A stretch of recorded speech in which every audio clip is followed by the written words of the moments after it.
എങ്കിൽ അടുത്ത ചോദ്യത്തിലേക്ക് പോകുന്നു. ഇംഗ്ലീഷ് കവിതയുടെ പിതാവ് എന്ന് അംഗീകരിക്കപ്പെട്ട കവി ആരാണ്? എങ്കിൽ അടുത്ത ചോദ്യം, തിരുവിതാംകൂർ മഹാരാജാവായിരുന്ന ചിത്രതിരുത്ത്. അടുത്ത ചോദ്യം, താഴെ പറയുന്നവയിൽ കണ്ണിനെ ബാധിക്കാത്ത അസുഖം ഏതാണ്? നമസ്കാരം, എല്ലാവർക്കും എൻട്രിയുടെ പുതിയൊരു ക്ലാസ്സിലേക്ക് സ്വാഗതം. ഞാൻ ലക്ഷ്മി TS. ഇന്ന് നമ്മള് ഹൈക്കോർട്ട് OA പരീക്ഷയുടെ പ്രീവിയസ് ക്വസ്റ്റ്യൻസ് ആണ് ഡിസ്കസ് ചെയ്യാനായിട്ട് പോകുന്നത്. അപ്പോൾ ഈ ഒരു പരീക്ഷകൾക്ക് തയ്യാറെടുക്കുന്നവർ തീർച്ചയായും മുൻവർഷ ചോദ്യങ്ങളിലൂടെ കടന്നു പോകേണ്ടതായിട്ടുണ്ട്. അപ്പൊ ദാ ശ്രദ്ധിച്ചു നോക്കാൻ, നമ്മൾ ആദ്യത്തെ ചോദ്യത്തിലേക്ക് പോവുകയാണ്. ചോദ്യം ഇതാണ്: ഇന്ത്യയിൽ ഇപ്പോൾ എത്ര ഹൈക്കോടതികളുണ്ട്? ഹൈക്കോടതി പരീക്ഷയാകുമ്പോൾ തീർച്ചയായും ഹൈക്കോടതികളുമായി ബന്ധപ്പെട്ട കാര്യങ്ങൾ അറിഞ്ഞിരിക്കണം അല്ലേ? അപ്പോൾ ചോദ്യം ഇങ്ങനെയായിരുന്നു: എത്ര ഹൈക്കോടതികളാണ് ഇന്ത്യയിൽ ഇപ്പോൾ ഉള്ളതെന്നാണ്. ഓപ്ഷൻസ് നോക്കിക്കേ. Option A 35, 28, 29, 25. ഇത് നിങ്ങൾക്ക് ഇവിടെ ഒരു 50 ചോദ്യങ്ങൾ പ്രീവിയസ് ക്വസ്റ്റ്യൻസ് തയ്യാറാക്കിയിട്ടുണ്ട്. നിങ്ങൾക്ക് ഇത് വേണമെങ്കിൽ ഒരു മോഡൽ എക്സാം ആയിട്ട് അറ്റൻഡ് ചെയ്യാവുന്നതാണ്. ഒരു പേനയും പേപ്പറും എടുത്ത് വെച്ചിരിക്കുക. അതിനകത്ത് ഓപ്ഷൻസ് കാണുമ്പോൾ സ്വന്തമായിട്ട് ആൻസർ ചെയ്യാൻ പറ്റുന്നുണ്ടോ എന്ന് നോക്കുക. ലാസ്റ്റ് ആ ഒരു 50 മാർക്കിൽ നിങ്ങൾക്ക് എത്ര മാർക്കാണ് കിട്ടിയത് എന്ന് കൂടി ഒന്ന് ജസ്റ്റ് എന്ത് ചെയ്യാ, എല്ലാവരും സ്വന്തമായിട്ടൊന്ന് ചെക്ക് ചെയ്ത് നോക്കുക. ഓക്കെ, അതുപോലെ തന്നെ ആ ഒരു മാർക്ക് താഴെ കമന്റ് ചെയ്യാനും മറക്കണ്ട. ഓക്കെ, അപ്പൊ ചോദ്യം എന്തായിരുന്നു? നമ്മുടെ ഇന്ത്യയിൽ ഇപ്പോൾ എത്ര ഹൈക്കോടതികൾ ഉണ്ടെന്നാണ്. എത്രയാണ്? 35 ആണോ, 28 ആണോ, 29 ആണോ, 25 ആണോ? ആൻസർ കിട്ടിയിട്ടുണ്ടാകുമല്ലോ. എത്രയാണ്? 25 ആണ് അല്ലെ? ഓപ്ഷൻ ഡി ആണ് അവിടെ ആൻസർ ആയിട്ട് വരുന്നത്. അപ്പൊ നമ്മൾ ഹൈക്കോടതിയുമായി ബന്ധപ്പെട്ട് ഓർത്തിരിക്കേണ്ട കാര്യം, ഇന്ത്യയിലെ 25ാമത്തെ ഹൈക്കോടതി നിലവിൽ വന്ന സംസ്ഥാനം ഏതാണ്? ഏറ്റവും അവസാനമായിട്ട് ഹൈക്കോടതി നിലവിൽ വന്നത് എവിടെയാണ്? ആന്ധ്രാപ്രദേശിലാണ്. എന്നാണ്? 2019 ജനുവരി മാസം 1-ാം തീയതിയാണ് ആന്ധ്രാപ്രദേശിൽ 25ാമതായിട്ട് ഹൈക്കോടതി നിലവിൽ വരുന്നത് അല്ലേ? അങ്ങനെയെങ്കിൽ ആന്ധ്രാപ്രദേശ് ഹൈക്കോടതിയുടെ ആസ്ഥാനം ചോദിക്കാൻ വളരെ ചാൻസ് കൂടിയ ഒരു ചോദ്യമാണ്. ആന്ധ്രാപ്രദേശ് ഹൈക്കോടതിയുടെ ആസ്ഥാനം എവിടെയാണ്? അമരാവതിയാണ് അല്ലെ? അമരാവതിയിലാണ് ആന്ധ്രാപ്രദേശ് ഹൈക്കോടതിയുടെ ആസ്ഥാനം എന്ന് പറയുന്നത്. ആന്ധ്രാപ്രദേശ് ഹൈക്കോടതിയുടെ ആദ്യത്തെ ചീഫ് ജസ്റ്റിസ് ആരായിരുന്നു? ശ്രദ്ധിച്ചിരിക്കുക, ജസ്റ്റിസ് പ്രവീൺ കുമാർ ആണ്. ആര്? ആന്ധ്രാപ്രദേശ് ഹൈക്കോടതിയുടെ ആദ്യത്തെ ചീഫ് ജസ്റ്റിസ്. അപ്പൊ നമ്മള് ഹൈക്കോടതിയുമായി ബന്ധപ്പെട്ട കാര്യങ്ങൾ കുറച്ച് ക്വസ്റ്റ്യൻസ് അങ്ങ് പഠിച്ചു അല്ലെ? എന്തൊക്കെയായിരുന്നു? നമ്മുടെ ഇന്ത്യയിൽ ഇപ്പോൾ മൊത്തത്തില് 25 ഹൈക്കോടതികളാണ് ഉള്ളത്. അതിൽ ഏറ്റവും അവസാനമായിട്ട് രൂപീകരിച്ചത് ആന്ധ്രാപ്രദേശ് ഹൈക്കോടതിയാണ്. അതിന്റെ ആസ്ഥാനം അമരാവതിയിലാണ്. അപ്പോ ഇവിടെ ചീഫ് ജസ്റ്റിസ് എന്ന് പറയുന്നത്, ആദ്യത്തെ ചീഫ് ജസ്റ്റിസ് ആരായിരുന്നു? ജസ്റ്റിസ് പ്രവീൺ കുമാർ ആണ്. ഇത്രയും ചോദ്യങ്ങൾ പഠിച്ചല്ലോ, ക്ലിയർ ആണല്ലോ? എങ്കിൽ അടുത്ത ചോദ്യത്തിലേക്ക് പോകുന്നു. വിജയനഗര സാമ്രാജ്യത്തിന്റെ ഭാഗമായിരുന്ന ലോക പൈതൃക പട്ടികയിൽ ഇടം പിടിച്ച ഹംപി കേട്ടിട്ടുണ്ടാകും അല്ലേ? ഹംപി ഇപ്പോൾ ഏത് സംസ്ഥാനത്താണ് ഉള്ളതെന്നായിരുന്നു ചോദ്യം. Option A Telangana, Andhra Pradesh, Tamil Nadu, Karnataka. ഇതിലെ ഏതാണ് ഉത്തരമായിട്ട് വരുന്നത്? ഹംപി എന്ന് പറയുന്ന അതിമനോഹരമായിട്ടുള്ള വിജയനഗര സാമ്രാജ്യത്തിന്റെ ഭാഗമായിരുന്ന, അതും നമ്മുടെ ലോക പൈതൃക പട്ടികയിൽ ഇടം നേടിയിട്ടുള്ള ഈ ഒരു ഹംപി എവിടെയാണ് സ്ഥിതി ചെയ്യുന്നത്? തെലങ്കാനയാണോ, കർണാടകയാണോ, ആന്ധ്രാപ്രദേശ് ആണോ? ഏതാണ് ആൻസർ ആയിട്ട് വരുന്നത്? അത് കർണാടകയാണല്ലേ? കർണാടകയല്ലേ ഓപ്ഷൻ ഡി വരുന്നത്? യെസ്, ഓപ്ഷൻ ഡി കർണാടകയാണ് ഉത്തരം. അപ്പൊ ദാ നോക്കൂ, വിജയനഗര സാമ്രാജ്യത്തിന്റെ അവശേഷിപ്പുകൾ കാണപ്പെടുന്ന കർണാടകയിലെ സ്ഥലം മുൻ വർഷത്തിൽ ചോദിച്ചിട്ടുള്ള ഒരു ചോദ്യമാണ്. വിജയനഗര സാമ്രാജ്യത്തിന്റെ അവശേഷിപ്പുകൾ കാണപ്പെടുന്ന കർണാടകയിലെ സ്ഥലം അറിയപ്പെടുന്ന പേര് ഏതാണ്? ഹംപിയാണല്ലേ? ഈ ലോട്ടസ് മഹൽ എന്ന ശില്പസൗധം സ്ഥിതി ചെയ്യുന്ന സ്ഥലം ഏതെന്ന് ചോദിച്ചാലും നമ്മൾ ഉത്തരം പറയും അത് ഹംപിയാണ്. ലോട്ടസ് മഹൽ എന്ന ശില്പസൗധം സ്ഥിതി ചെയ്യുന്നത് എവിടെയാണ്? അത് ഹംപിയിലാണ്. എങ്കിൽ ഹംപി സ്ഥിതി ചെയ്യുന്ന ജില്ല വളരെ എന്താണ് നമുക്ക് എല്ലാവർക്കും ഇൻട്രസ്റ്റിംഗ് ആയിട്ടുള്ള ബെല്ലാരി അല്ലെ. ബെല്ലാരി, ആ വാക്ക് മറന്നു പോകത്തില്ലല്ലോ. ബെല്ലാരി എന്ന് പറയുന്ന ജില്ലയിലാണ്, കർണാടകയിലെ ബെല്ലാരി എന്ന് പറയുന്ന ജില്ലയിലാണ് എന്ത് സ്ഥിതി ചെയ്യുന്നത്? ഹംപി സ്ഥിതി ചെയ്യുന്നത്. റൂയിൻ സിറ്റി ഓഫ് ഇന്ത്യ എന്നറിയപ്പെടുന്നത് സിറ്റി ഏതാണ്? അത് ഹംപിയാണ്. ഓക്കെ, അപ്പോ ഓർത്ത് വെച്ചിരിക്കുക, ഹംപി സ്ഥിതി ചെയ്യുന്ന ജില്ല Bellary. ruined city of India, okay, ഏതാണ്? ഹംപിയാണ്. ലോട്ടസ് മഹൽ എന്ന ആ ഒരു ശില്പസൗധം എവിടെയാണ് നിങ്ങൾക്ക് കാണാൻ സാധിക്കുന്നത്? അത് ഹംപിയിലാണ്. എങ്കിൽ വിജയനഗര സാമ്രാജ്യത്തിന്റെ അവശേഷിപ്പുകൾ കാണപ്പെടുന്ന കർണാടകയിലെ സ്ഥലമാണ് ഏത്? ഹംപി എന്ന് പറയുന്നത്. ഓക്കെ, അപ്പോ ആ ചോദ്യങ്ങളെ ക്ലിയർ ആണല്ലോ. അടുത്ത ചോദ്യത്തിലേക്ക് പോകുന്നു. ഇന്ത്യയിലെ ധവള വിപ്ലവത്തിന്റെ പിതാവ് ആരാണ്? ഓപ്ഷൻസ് ഒന്ന് നോക്കിക്കേ. വർഗീസ് കുര്യൻ, MS സ്വാമിനാഥൻ, വിശാൽ തിവാരി, ഹീരലാൽ ചൗധരി. ഇന്ത്യയിലെ ശ്രദ്ധിച്ചിരിക്കുക, ധവള വിപ്ലവമാണ് ചോദിച്ചിട്ടുള്ളത്. ധവള വിപ്ലവം എന്ന് പറഞ്ഞാൽ പാലും പാലുൽപ്പന്നങ്ങളുമായി ബന്ധപ്പെട്ടതാണ് അല്ലെ. അപ്പൊ ആ ധവള വിപ്ലവത്തിന്റെ പിതാവ് എന്ന് പറയുന്നത് ആരാണ്? ഓപ്ഷൻ എ വർഗീസ് കുര്യൻ ആണ് അല്ലെ. ഓപ്ഷൻ എ വർഗീസ് കുര്യൻ ആണ് എന്തെന്ന് പറയുന്നത്? മിൽക്ക് മാൻ ഓഫ് ഇന്ത്യ എന്നറിയപ്പെടുന്നത്. ശ്രദ്ധിച്ചിരിക്കുക, മിൽക്ക് മാൻ ഓഫ് ഇന്ത്യ എന്നറിയപ്പെടുന്നത് ആരാണ്? വർഗീസ് കുര്യൻ ആണ്. ഈ വർഗീസ് കുര്യന്റെ ജന്മദിനമാണ് ദേശീയ ക്ഷീര ദിനമായിട്ട് ആചരിക്കാൻ ഇന്ത്യൻ ഡയറി അസോസിയേഷൻ തീരുമാനിച്ചത്. ആരുടെ ജന്മദിനമാണ്? ഈ വർഗീസ് കുര്യന്റെ ജന്മദിനമാണ് എന്തായിട്ട് ആചരിക്കാനാണ്? ദേശീയ ക്ഷീര ദിനമായിട്ട് ആചരിക്കാൻ, കേട്ടോ. ദേശീയ ക്ഷീര ദിനമായിട്ട് ആചരിക്കാൻ ആരാണ് തീരുമാനിച്ചത്? ഇന്ത്യൻ ഡയറി അസോസിയേഷൻ ആണ് തീരുമാനിച്ചത്. ഓർത്തിരിക്കുക, ആരുടെ ജന്മദിനം?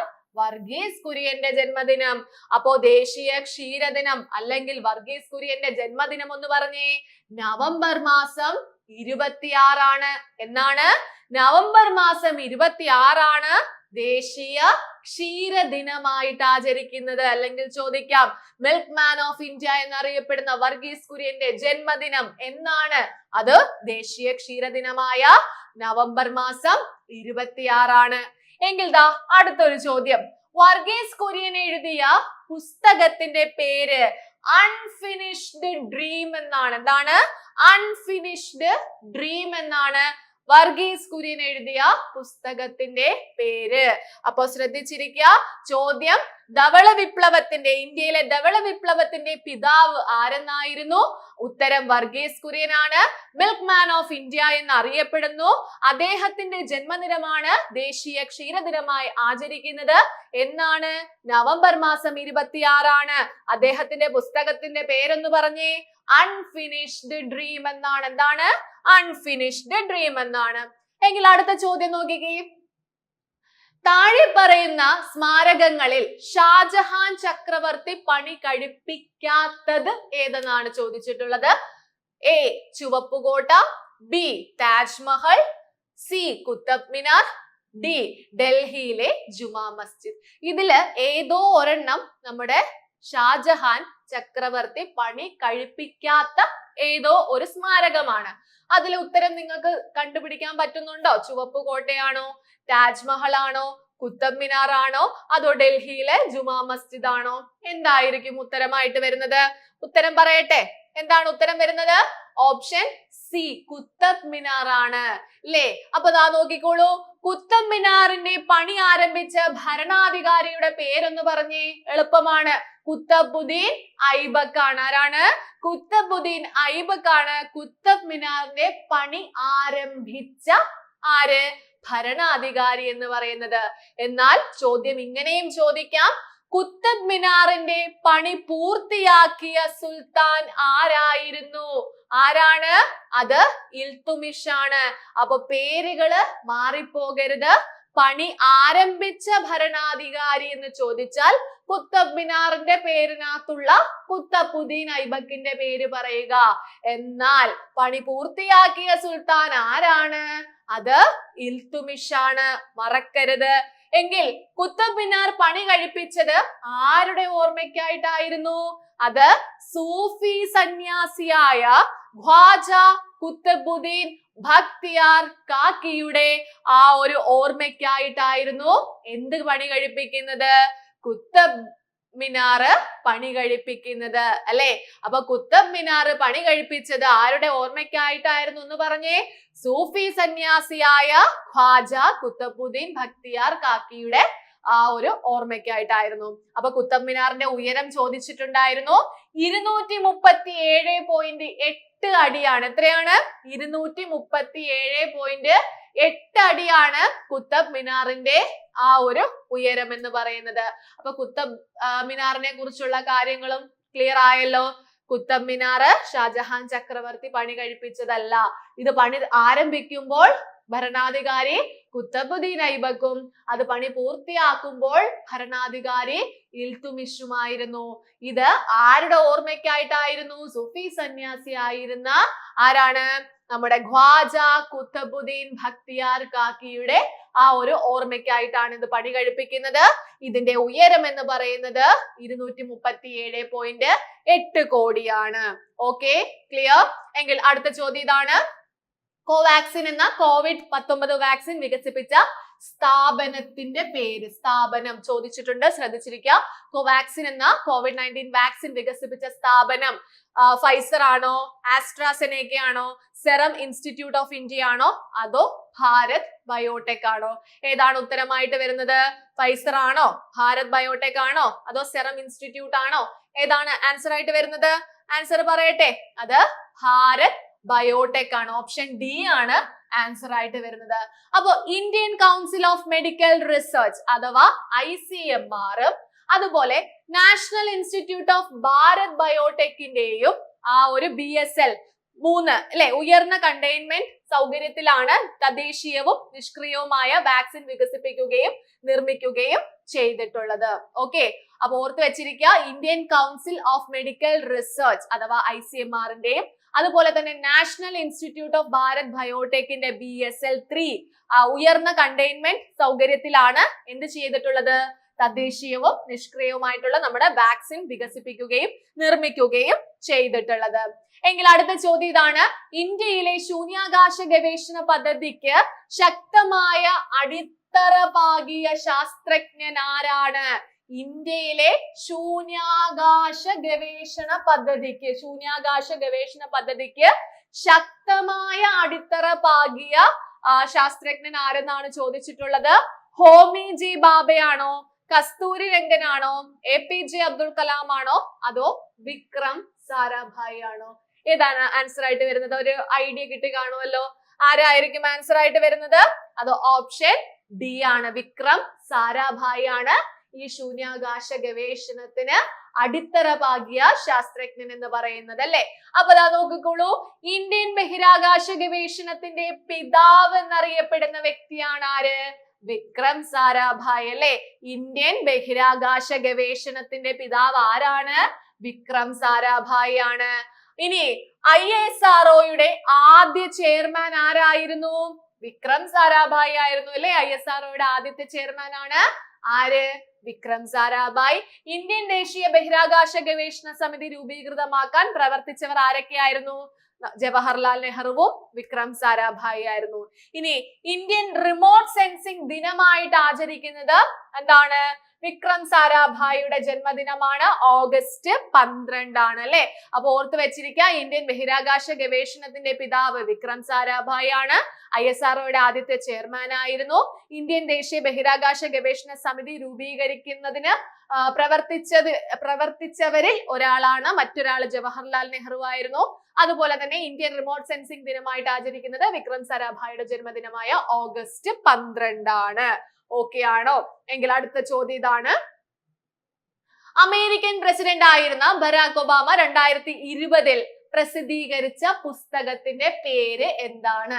അമേരിക്കൻ പ്രസിഡന്റ് ആയിരുന്ന ബറാക് ഒബാമ 2020 ഒരു പുസ്തകം പ്രസിദ്ധീകരിച്ചിട്ടുണ്ടായിരുന്നു. അതിന്റെ പേരാണ് ചോദിച്ചിട്ടുള്ളത്. ഓപ്ഷൻസ് നമുക്ക് നോക്കാം. Barack Obama in his own words, a promised land, change we can believe in, the audacity of hope. ഇതിൽ ഏതാണ് നമ്മുടെ ബറാക് ഒബാമ പ്രസിദ്ധീകരിച്ച പുസ്തകം എന്നാണ് ചോദിച്ചിട്ടുള്ളത്. അതും 2020. ഏതാണ് ആൻസർ ആയിട്ട് വരുന്നത്? ഓപ്ഷൻ ബി ആണ്. ഓപ്ഷൻ ബി എന്ന് പറയുമ്പോൾ എ പ്രോമിസ്ഡ് ലാൻഡ് എന്നതാണ് എന്ത് ബറാക് ഒബാമ 2020 പ്രസിദ്ധീകരിച്ച പുസ്തകം. ഓക്കെ, അപ്പൊ ബറാക് ഹുസൈൻ ഒബാമ അമേരിക്കൻ ഐക്യനാടുകളുടെ തുടർച്ചയായി 2 തവണ അദ്ദേഹം അമേരിക്കയുടെ പ്രസിഡന്റ് ആയിട്ടുണ്ട്. അതുപോലെ US സെനറ്റിന്റെ ചരിത്ര രേഖകൾ പ്രകാരം ആഫ്രിക്കൻ അമേരിക്കൻ വിഭാഗത്തിൽ നിന്നും സെനറ്റിൽ എത്തുന്ന 5ാമത്തെ ആളാണ് ആര്? ബറാക് ഒബാമ എന്ന് പറയുന്നത്. 2009 ജനുവരി 20 സ്ഥാനമേറ്റതോടെ അമേരിക്കൻ ചരിത്രത്തിലെ ആദ്യത്തെ ആഫ്രോ അമേരിക്കൻ പ്രസിഡന്റായി തീർന്നു ആര്? ഒബാമ. അപ്പം ബറാക് ഒബാമയെ കുറിച്ചുള്ള കാര്യങ്ങളാണ് പറയുന്നത്. അദ്ദേഹം അമേരിക്കൻ ഐക്യനാടുകളുടെ തുടർച്ചയായി 2 തവണ അദ്ദേഹം എന്ത് ചെയ്തിട്ടുണ്ട്? അമേരിക്കയുടെ പ്രസിഡന്റ് ആയിട്ട് വന്നിട്ടുണ്ട്. അതുപോലെ US സെനറ്റിനകത്ത്, ആദ്യമേ സെനറ്റിന്റെ കാര്യം പറയുക, അതിന്റെ ചരിത്ര രേഖകൾ പ്രകാരം ഈ ഒരു വിഭാഗം ഏത് വിഭാഗമാണ്? ആഫ്രിക്കൻ അമേരിക്കൻ വിഭാഗത്തിൽ നിന്നും സെനറ്റിൽ എത്തുന്ന 5ാമത്തെ വ്യക്തിയും ആഫ്രോ അമേരിക്കൻ വിഭാഗത്തിൽ നിന്നും പ്രസിഡന്റായി വരുന്ന ആദ്യത്തെ വ്യക്തിയുമാണ് ആര്? ഈ ബറാക് ഒബാമ എന്ന് പറയുന്നത്. ഓക്കെ, അപ്പൊ ഓർത്ത് വെച്ചിരിക്കുക അദ്ദേഹത്തെ കുറിച്ചുള്ള പ്രധാനപ്പെട്ട വസ്തുതകൾ. എങ്കിൽ അടുത്ത ചോദ്യം, സ്വതന്ത്ര ഇന്ത്യയിലെ ആദ്യത്തെ വിദ്യാഭ്യാസ മന്ത്രി ആരായിരുന്നു? Options: John Mathai, Sardar Vallabhbhai Patel, Maulana Abdul Kalam Azad, BR Ambedkar. ആരായിരുന്നു ഇന്ത്യയിലെ ആദ്യത്തെ വിദ്യാഭ്യാസ മന്ത്രിയായിട്ട് വരുന്നത്? ആൻസർ പറയട്ടെ, ആരാണ്? ഓപ്ഷൻ സി ആണ്. ഓപ്ഷൻ സി എന്ന് പറയുമ്പോൾ മൗലാന അബ്ദുൽ കലാം ആസാദ് ആണ് സ്വതന്ത്ര ഇന്ത്യയിലെ ആദ്യത്തെ വിദ്യാഭ്യാസ മന്ത്രിയായിട്ട് വരുന്നത്. ഓക്കെ, അപ്പൊ ദാ നോക്കിക്കോളൂ, കോൺഗ്രസ് പ്രസിഡന്റ് ആകുന്ന ഏറ്റവും പ്രായം കുറഞ്ഞ വ്യക്തിയാണ് അദ്ദേഹം. 1940 മുതൽ 46 വരെ INC പ്രസിഡന്റ് ആയിരുന്ന വ്യക്തിയാണ്. അതുപോലെ ഏറ്റവും കൂടുതൽ കാലം കോൺഗ്രസ് പ്രസിഡന്റ് ആയിരുന്ന വ്യക്തിയുമാണ്. അദ്ദേഹത്തിന്റെ ആത്മകഥയുടെ പേരാണ് ഇന്ത്യ വിൻസ് ഫ്രീഡം. എന്താണ് ഇന്ത്യ വിൻസ് ഫ്രീഡം എന്ന് പറയുന്നത്? എങ്കിൽ അടുത്ത ചോദ്യം നോക്കാണ്. മലയാളത്തിലെ ആദ്യത്തെ യാത്രാ വിവരണ ഗ്രന്ഥമായ വർത്തമാന പുസ്തകം എഴുതിയത് ആരാണ്? അപ്പൊ അവിടെ നിന്ന് തന്നെ ഒരു ചോദ്യം നമുക്ക് കിട്ടി. മലയാളത്തിലെ ആദ്യത്തെ യാത്രാ വിവരണ ഗ്രന്ഥം ഏതാണ്? വർത്തമാന പുസ്തകമാണ്. അപ്പൊ അത് എഴുതിയത് ആരെന്ന് ചോദിച്ചാൽ ഓപ്ഷൻസിൽ വൈക്കം പാച്ചുമൂത്തത്, കടയാറ്റു ഗോവിന്ദമേനോൻ, ഗീവർഗീസ് മാർ ഗ്രിഗോറിയസ്, അതുപോലെ പാറമേക്കാൽ തോമ കത്തനാരും ഒക്കെ കൊടുത്തിട്ടുണ്ട്. എന്താണ് ആൻസർ ആയിട്ട് വരുന്നത്? പാറമേക്കാൽ തോമ കത്തനാരാണ് അല്ലെ? അപ്പം അദ്ദേഹമാണ് ആദ്യം അച്ചടിച്ച യാത്രാ വിവരണ ഗ്രന്ഥം ഏതെന്ന് ചോദിച്ചാൽ ഊസ്ലേം ആണ്. യെറുശലേം എന്നും പറയും. അപ്പൊ യാത്രാ വിവരണമാണ്. ഓക്കെ, ഊസ്ലേം യാത്രാ വിവരണം അഥവാ യെറുശലേം യാത്രാ വിവരണം എന്ന് പറയും. പരുമല തിരുമേനി എന്ന ഗീവർഗീസ് മാർ ഗ്രിഗോറിയസ് ആണ് ഏത് കൃതി എഴുതിയത്? ആദ്യം അച്ചടിച്ച യാത്രാ വിവരണ ഗ്രന്ഥമായ ഊസ്ലേം എഴുതിയത്. ഓക്കെ, ഇനി ആദ്യ യാത്രാ കാവ്യം ഏതെന്ന് ചോദിച്ചാൽ അത് ഉൽക്കൽ ഭ്രമണമാണ്. ഏതാണ്? ഉൽക്കൽ ഭ്രമണമാണ് ആദ്യത്തെ യാത്രാ കാവ്യം എന്ന് പറയുന്നത്. അത് എഴുതിയത് ഫക്കീർ മോഹൻ സേനാധിപതിയാണ്. ആരാണ്? ഫക്കീർ മോഹൻ സേനാധിപതിയാണ്.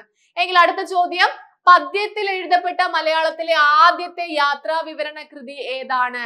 ഓക്കെ, ഏതാണ്? ധർമ്മരാജാവിന്റെ രാമേശ്വര യാത്രയാണ്. ഏതാണ്? ധർമ്മരാജാവിന്റെ രാമേശ്വര യാത്രയാണ്. അപ്പൊ ഓർത്ത് വെച്ചിരിക്കുക, ആദ്യം അച്ചടിച്ച യാത്രാ വിവരണ ഗ്രന്ഥം ചോദിച്ചാൽ ഊസ്ലേം അഥവാ യെറുശലേം യാത്രാ വിവരണമാണ്. അത് രചിച്ചത് പരുമല തിരുമേനി എന്ന ഗീവർഗീസ് മാർ ഗ്രിഗോറിയസ് ആണ്. ഓക്കെ ആണോ? ക്ലിയർ ആണോ? അങ്ങനെയാണെങ്കിൽ ദാ അടുത്ത ചോദ്യം, സാഹിത്യ പുരസ്കാരമായ ബുക്കർ പ്രൈസ് നൽകുന്നത് ഏത് സാഹിത്യ വിഭാഗത്തിനാണ്? ബുക്കർ പ്രൈസ് കേട്ടിട്ടുണ്ടോ? ബുക്കർ പ്രൈസിനെ പറ്റിയിട്ട് അത് ഏത് വിഭാഗത്തിനാണ്, ഏത് സാഹിത്യ വിഭാഗത്തിനാണ് നൽകുന്നത്? നോവലാണോ, കവിതയാണോ, നാടകമാണോ, യാത്രാ വിവരണമാണോ? ഏതാണ് ആൻസർ ആയിട്ട് വരുന്നത്?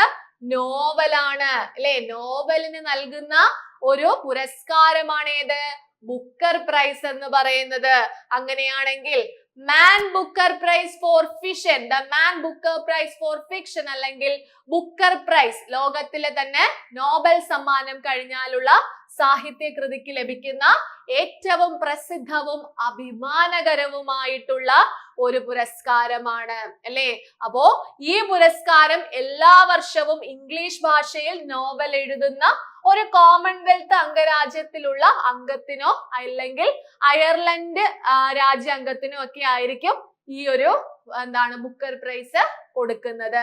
അപ്പൊ ഓർത്ത് വെച്ചിരിക്കുക, ഈ ഒരു നോബൽ സമ്മാനം കഴിഞ്ഞാൽ വളരെ ഫേമസ് ആയിട്ടുള്ള വളരെ അഭിമാനകരമായിട്ടുള്ള ഒരു പുരസ്കാരമാണ് ഈ പറയുന്ന ബുക്കർ പ്രൈസ് എന്ന് പറയുന്നത്. എങ്കിൽ അടുത്ത ചോദ്യത്തിലേക്ക് പോകുന്നു.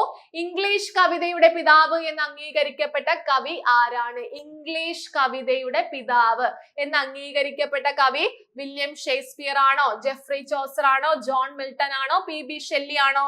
ആരാണ്? ഓപ്ഷൻ ബി ആണ് അല്ലെ. അതായത് ജെഫ്രി ചോസർ ആണ് ഇംഗ്ലീഷ് കവിതയുടെ പിതാവ് എന്ന് അംഗീകരിക്കപ്പെട്ട കവി എന്ന് പറയുന്നത് കേട്ടോ. ഇംഗ്ലീഷ് കവിതയുടെ പിതാവ് എന്ന് അംഗീകരിക്കപ്പെട്ട കവി ആരാണ്? ജെഫ്രി ചോസർ ആണ്. അങ്ങനെയെങ്കിൽ ജെഫ്രി ചോസർ ദി കണ്ടംപററി ടെയിൽസിലൂടെ അറിയപ്പെടുന്ന ഒരു ഇംഗ്ലീഷ് കവിയും എഴുത്തുകാരനും സിവിൽ സർവീസുകാരനുമായിരുന്നു. അദ്ദേഹത്തെ ഇംഗ്ലീഷ് സാഹിത്യത്തിന്റെ പിതാവ് അല്ലെങ്കിൽ ഇംഗ്ലീഷ് കവിതയുടെ പിതാവ് എന്നാണ് വിശേഷിപ്പിക്കുന്നത് അല്ലെങ്കിൽ വിളിക്കുന്നത്. അദ്ദേഹത്തിന്റെ കൃതികളാണ് the book of the duchess, the house of fame, the legend തുടങ്ങിയവ. ഓക്കെ, അപ്പൊ ജെഫ്രി ചോസറിനെ കുറിച്ചുള്ള കാര്യങ്ങളൊക്കെ ഒന്ന് നോക്കിയിട്ട് പോകാനായിട്ട് ശ്രമിക്കുക. എങ്കിൽ അടുത്ത ചോദ്യം, കാലാവസ്ഥാ സംബന്ധിതമായ നിയമനിർമ്മാണത്തിന് വേണ്ടി ഗ്രേറ്റ തുൻബർഗ് ആരംഭിച്ച പ്രസ്ഥാനം ഏതാണ്? ഓക്കെ, ഗ്രേറ്റ തുൻബർഗ് ആരംഭിച്ച പ്രസ്ഥാനം ഗ്രീൻ പീസ് ആണോ, അതോ ഫ്രൈഡ്സ് ഫോർ ഫ്യൂച്ചർ ആണോ, ഫ്യൂച്ചർ ഗ്ലോബ് ആണോ, എർത്ത് ഫസ്റ്റ് ആണോ? ഏതാണ് നമ്മുടെ ഗ്രേറ്റ തുൻബർഗ് ആരംഭിച്ച പ്രസ്ഥാനം എന്ന് പറയുന്നത്? ഗ്രീൻ പീസ് ആണോ, ഫ്രൈഡേസ് ഫോർ ഫ്യൂച്ചർ ആണോ, ഫ്യൂച്ചർ ഗ്ലോബ് ആണോ, എർത്ത് ഫസ്റ്റ് ആണോ? ഏതാണ്? ഓപ്ഷൻ ബി അഥവാ ഫ്രൈഡേസ് ഫോർ ഫ്യൂച്ചർ ആണ് അല്ലെ. ഫ്രൈഡേസ് ഫോർ ഫ്യൂച്ചർ ആണ് അവര് ആരംഭിച്ച പ്രസ്ഥാനം എന്ന് പറയുന്നത്.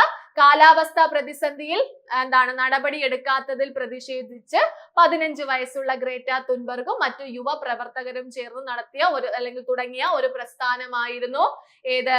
ഈ ഒരു ഫ്രൈഡേ ഫോർ ഫ്യൂച്ചർ എന്ന് പറയുന്നത്. അപ്പൊ മനുഷ്യനുണ്ടാകുന്ന കാലാവസ്ഥാ വ്യതിയാനത്തിന്റെ പ്രത്യാഘാതങ്ങൾ ലഘൂകരിക്കാനും അടിയന്തര നടപടി എടുക്കാനും ലോക നേതാക്കളെ വെല്ലുവിളിക്കുന്ന പരിസ്ഥിതി പ്രവർത്തകയാണ് ആര്? നമ്മൾ ഈ പറയുന്ന ഗ്രേറ്റ തുൻബർഗ് എന്ന് പറയുന്നത്. അപ്പൊ ഓർത്ത് വെച്ചിരിക്കുക, ഈ ഗ്രേറ്റ തുൻബർഗ് ആരംഭിച്ച പ്രസ്ഥാനത്തിന്റെ പേരാണ് ഫ്രൈഡേസ് ഫോർ ഫ്യൂച്ചർ എന്ന് പറയുന്നത്. Fridays for future. ഓക്കെ, ഇനി ഇന്ത്യയിലെ വിവരാവകാശ നിയമം പാസാക്കിയ വർഷം ഒന്ന് പറഞ്ഞേ. 1999, 2002, 2005, 2008. ഏത് വർഷമാണ് വിവരാവകാശ നിയമം പാസ്സാക്കുന്നത്? 2005 അല്ലെ. നമ്മുടെ ജനാധിപത്യത്തിന്റെ സൂര്യ തേജസ് എന്നൊക്കെ അറിയപ്പെടുന്ന നിയമമാണ്. അതുപോലെ തന്നെ ഇത് ഇന്ത്യൻ പാർലമെന്റ് പാസ്സാക്കിയത് 2005 ജൂൺ മാസം 15-ാം തീയതിയാണ്. നിയമം നിലവിൽ വരുന്നത് 2005 ഒക്ടോബർ മാസം 12 എപ്പോഴും റിപ്പീറ്റ് ചെയ്ത് ചോദിക്കുന്ന ഒരു ചോദ്യമാണ്. അതുപോലെ ഇതിനകത്ത് ഒപ്പുവെച്ച ഇന്ത്യൻ രാഷ്ട്രപതി APJ അബ്ദുൽ കലാം ആ സമയം പ്രധാനമന്ത്രി ആയിരുന്നത് ആരായിരുന്നു? മൻമോഹൻ സിംഗ് ആയിരുന്നു കേട്ടോ. അപ്പോ ഓർത്തു വെച്ചിരിക്കുക, ജനാധിപത്യത്തിന്റെ സൂര്യ തേജസ് എന്നറിയപ്പെടുന്ന നിയമം ഏതാണ്? അത് വിവരാവകാശ നിയമമാണ്. ഓക്കെ ആണോ? വിവരാവകാശ നിയമം ഇന്ത്യൻ പാർലമെന്റ് പാസ്സാക്കിയ ഡേറ്റ് ജൂൺ 15 ആണെങ്കിൽ നിയമം നിലവിൽ വരുന്നത് ഒക്ടോബർ 12 ഓർത്തിരിക്കുക. എങ്കിൽ അടുത്ത ചോദ്യം ഇതാണ്.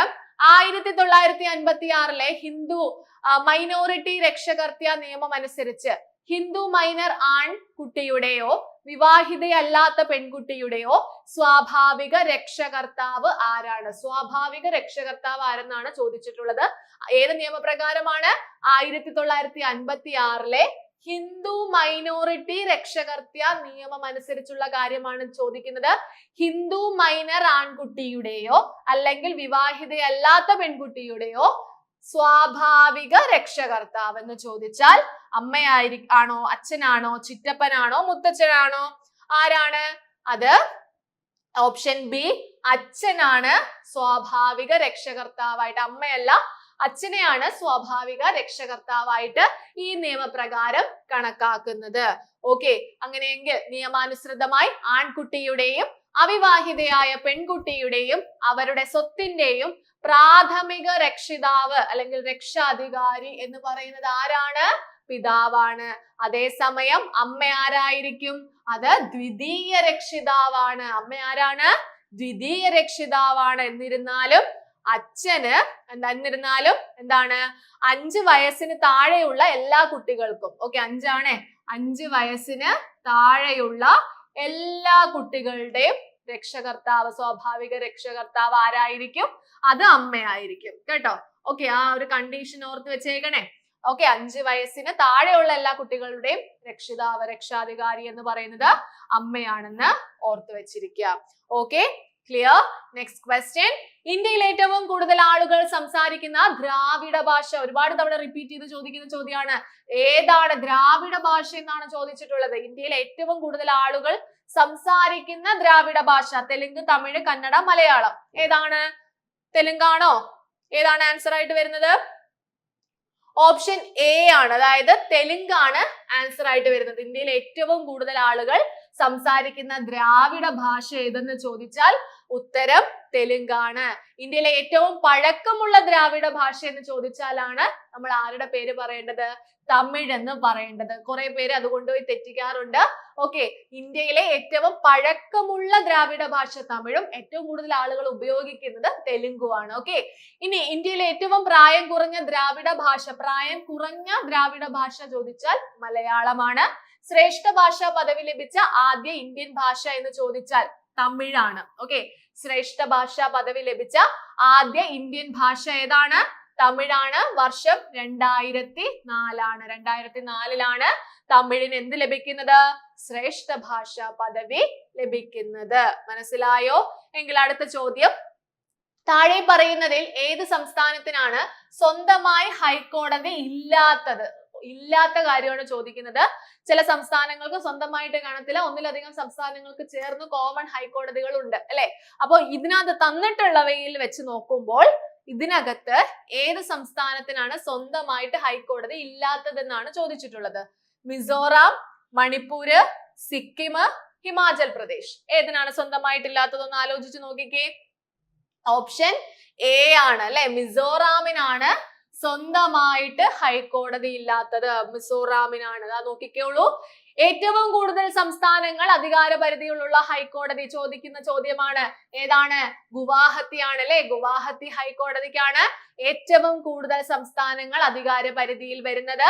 ഗുവാഹത്തി ഹൈക്കോടതിയുടെ അധികാര പരിധിയിൽ എത്ര സംസ്ഥാനങ്ങൾ വരുന്നുണ്ടെന്ന് ചോദിച്ചാൽ നമ്മൾ പറയും 4 സംസ്ഥാനങ്ങളാണ് ഗുവാഹത്തി ഹൈക്കോടതിയുടെ കീഴിൽ വരുന്നത്. ഗുവാഹത്തി ഹൈക്കോടതിയുടെ അധികാര പരിധിയിലുള്ള സംസ്ഥാനങ്ങൾ ഏതൊക്കെയെന്നൊന്ന് പറഞ്ഞേ. ആസാം ഉണ്ട്, അരുണാചൽ പ്രദേശ് ഉണ്ട്, നാഗാലാൻഡ് ഉണ്ട്, മിസോറാം ഉണ്ട് അല്ലെ. അതുപോലെ തന്നെ ആൻഡമാൻ നിക്കോബാർ ദ്വീപുകൾ ഏത് ഹൈക്കോടതിയുടെ പരിധിയിലാണെന്ന് ചോദിച്ചാൽ അത് കൽക്കട്ട ഹൈക്കോടതിയുടെ പരിധിയിലാണെന്ന് പറയുക. ഓക്കെ, അപ്പൊ ഏറ്റവും കൂടുതൽ സംസ്ഥാനങ്ങൾ അധികാര പരിധിയിൽ വരുന്നത് ഹൈക്കോടതി ഏതാണ്? അത് ഗുവാഹത്തി ഹൈക്കോടതിയാണ്. ഓക്കെ, ഗുവാഹത്തി ഹൈക്കോടതിയുടെ കീഴിൽ 4 സംസ്ഥാനങ്ങളുണ്ട്. അത് ഏതൊക്കെയാണ്? ആസാം, അരുണാചൽ പ്രദേശ്, നാഗാലാൻഡ്, മിസോറാം ആണ്. ഓക്കെ ആണോ? ക്ലിയർ ആണോ? എങ്കിൽ അടുത്ത ചോദ്യത്തിലേക്ക് പോകുന്നു. ശ്രീനാരായണ ഗുരു ശിവപ്രതിഷ്ഠയിലൂടെ ഒരു വിപ്ലവത്തിനു നാന്ദി കുറിച്ച സ്ഥലം ഏതാണ്? കളവങ്കോട്, അരുവിപ്പുറം, ശിവഗിരി, തലശ്ശേരി. ശ്രീനാരായണ ഗുരു ഏത് പ്രതിഷ്ഠയാണ്? ശിവപ്രതിഷ്ഠയാണ് കേട്ടോ.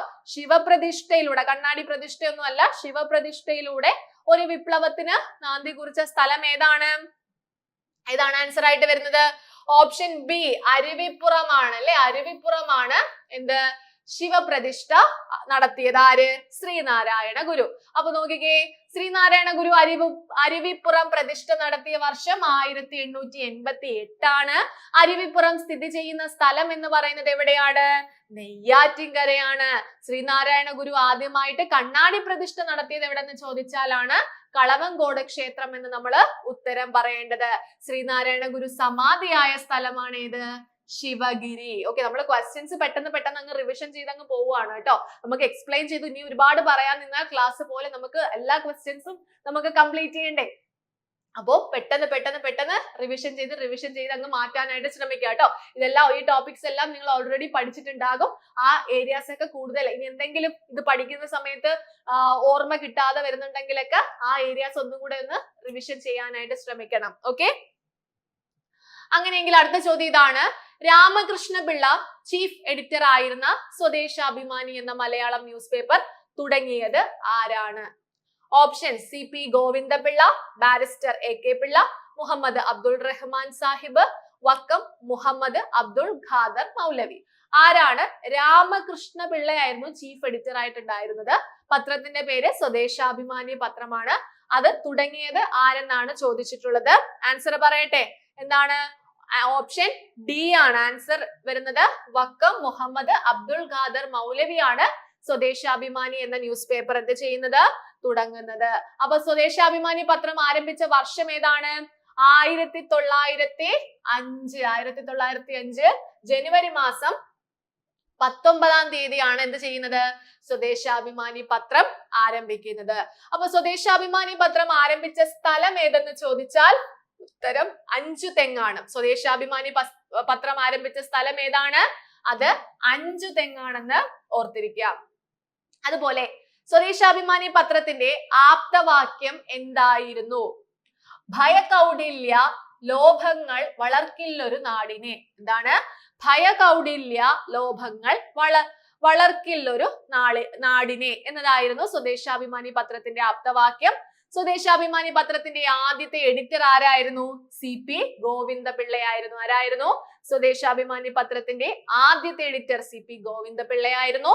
രാമകൃഷ്ണപിള്ള സ്വദേശാഭിമാനി പത്രത്തിന്റെ എഡിറ്റർ ആയ വർഷം 1906 ആണ്. 1906 രാമകൃഷ്ണപിള്ള എന്ത് ചെയ്യുന്നത്? സ്വദേശാഭിമാനി പത്രത്തിന്റെ എഡിറ്റർ ആകുന്നത്. എങ്കിൽ അടുത്ത ചോദ്യം, ഇന്ത്യയിലെ ഏറ്റവും വലിയ സാഹിത്യ പുരസ്കാരമായ ജ്ഞാനപീഠം ഏറ്റവും കൂടുതൽ പ്രാവശ്യം ലഭിച്ചത് ഏത് ഭാഷയിലെ കൃതിക്കാണ്? ജ്ഞാനപീഠമാണ് ചോദിച്ചിട്ടുള്ളത്. ഏറ്റവും കൂടുതൽ പ്രാവശ്യം ലഭിച്ചതാണ് ചോദിച്ചിട്ടുള്ളത്. ഹിന്ദി, മലയാളം, ബംഗാളി, മറാത്തി. ഏതാണ് ഉത്തരമായിട്ട് വരുന്നത്?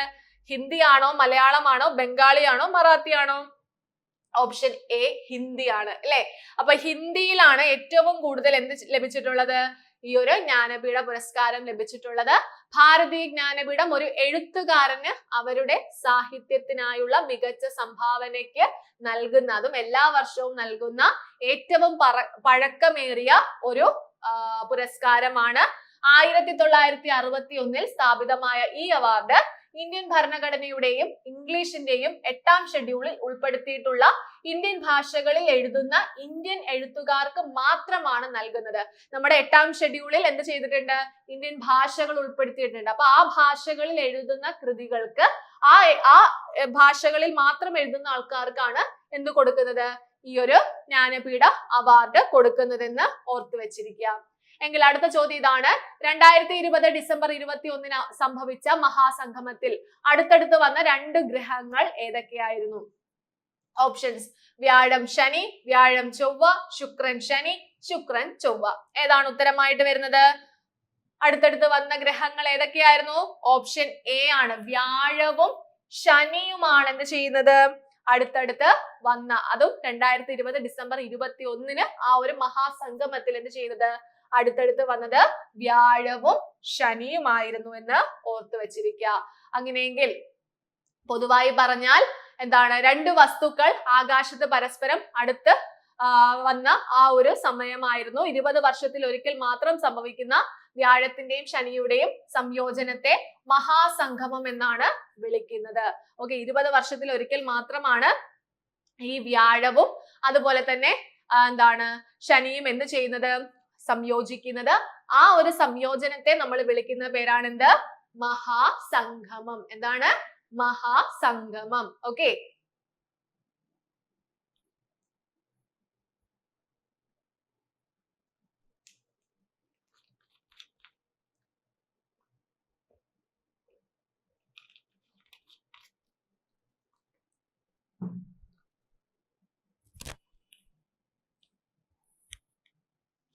അങ്ങനെയാണെങ്കിൽ നമ്മൾ അടുത്ത ചോദ്യത്തിലേക്ക് പോകുന്നു.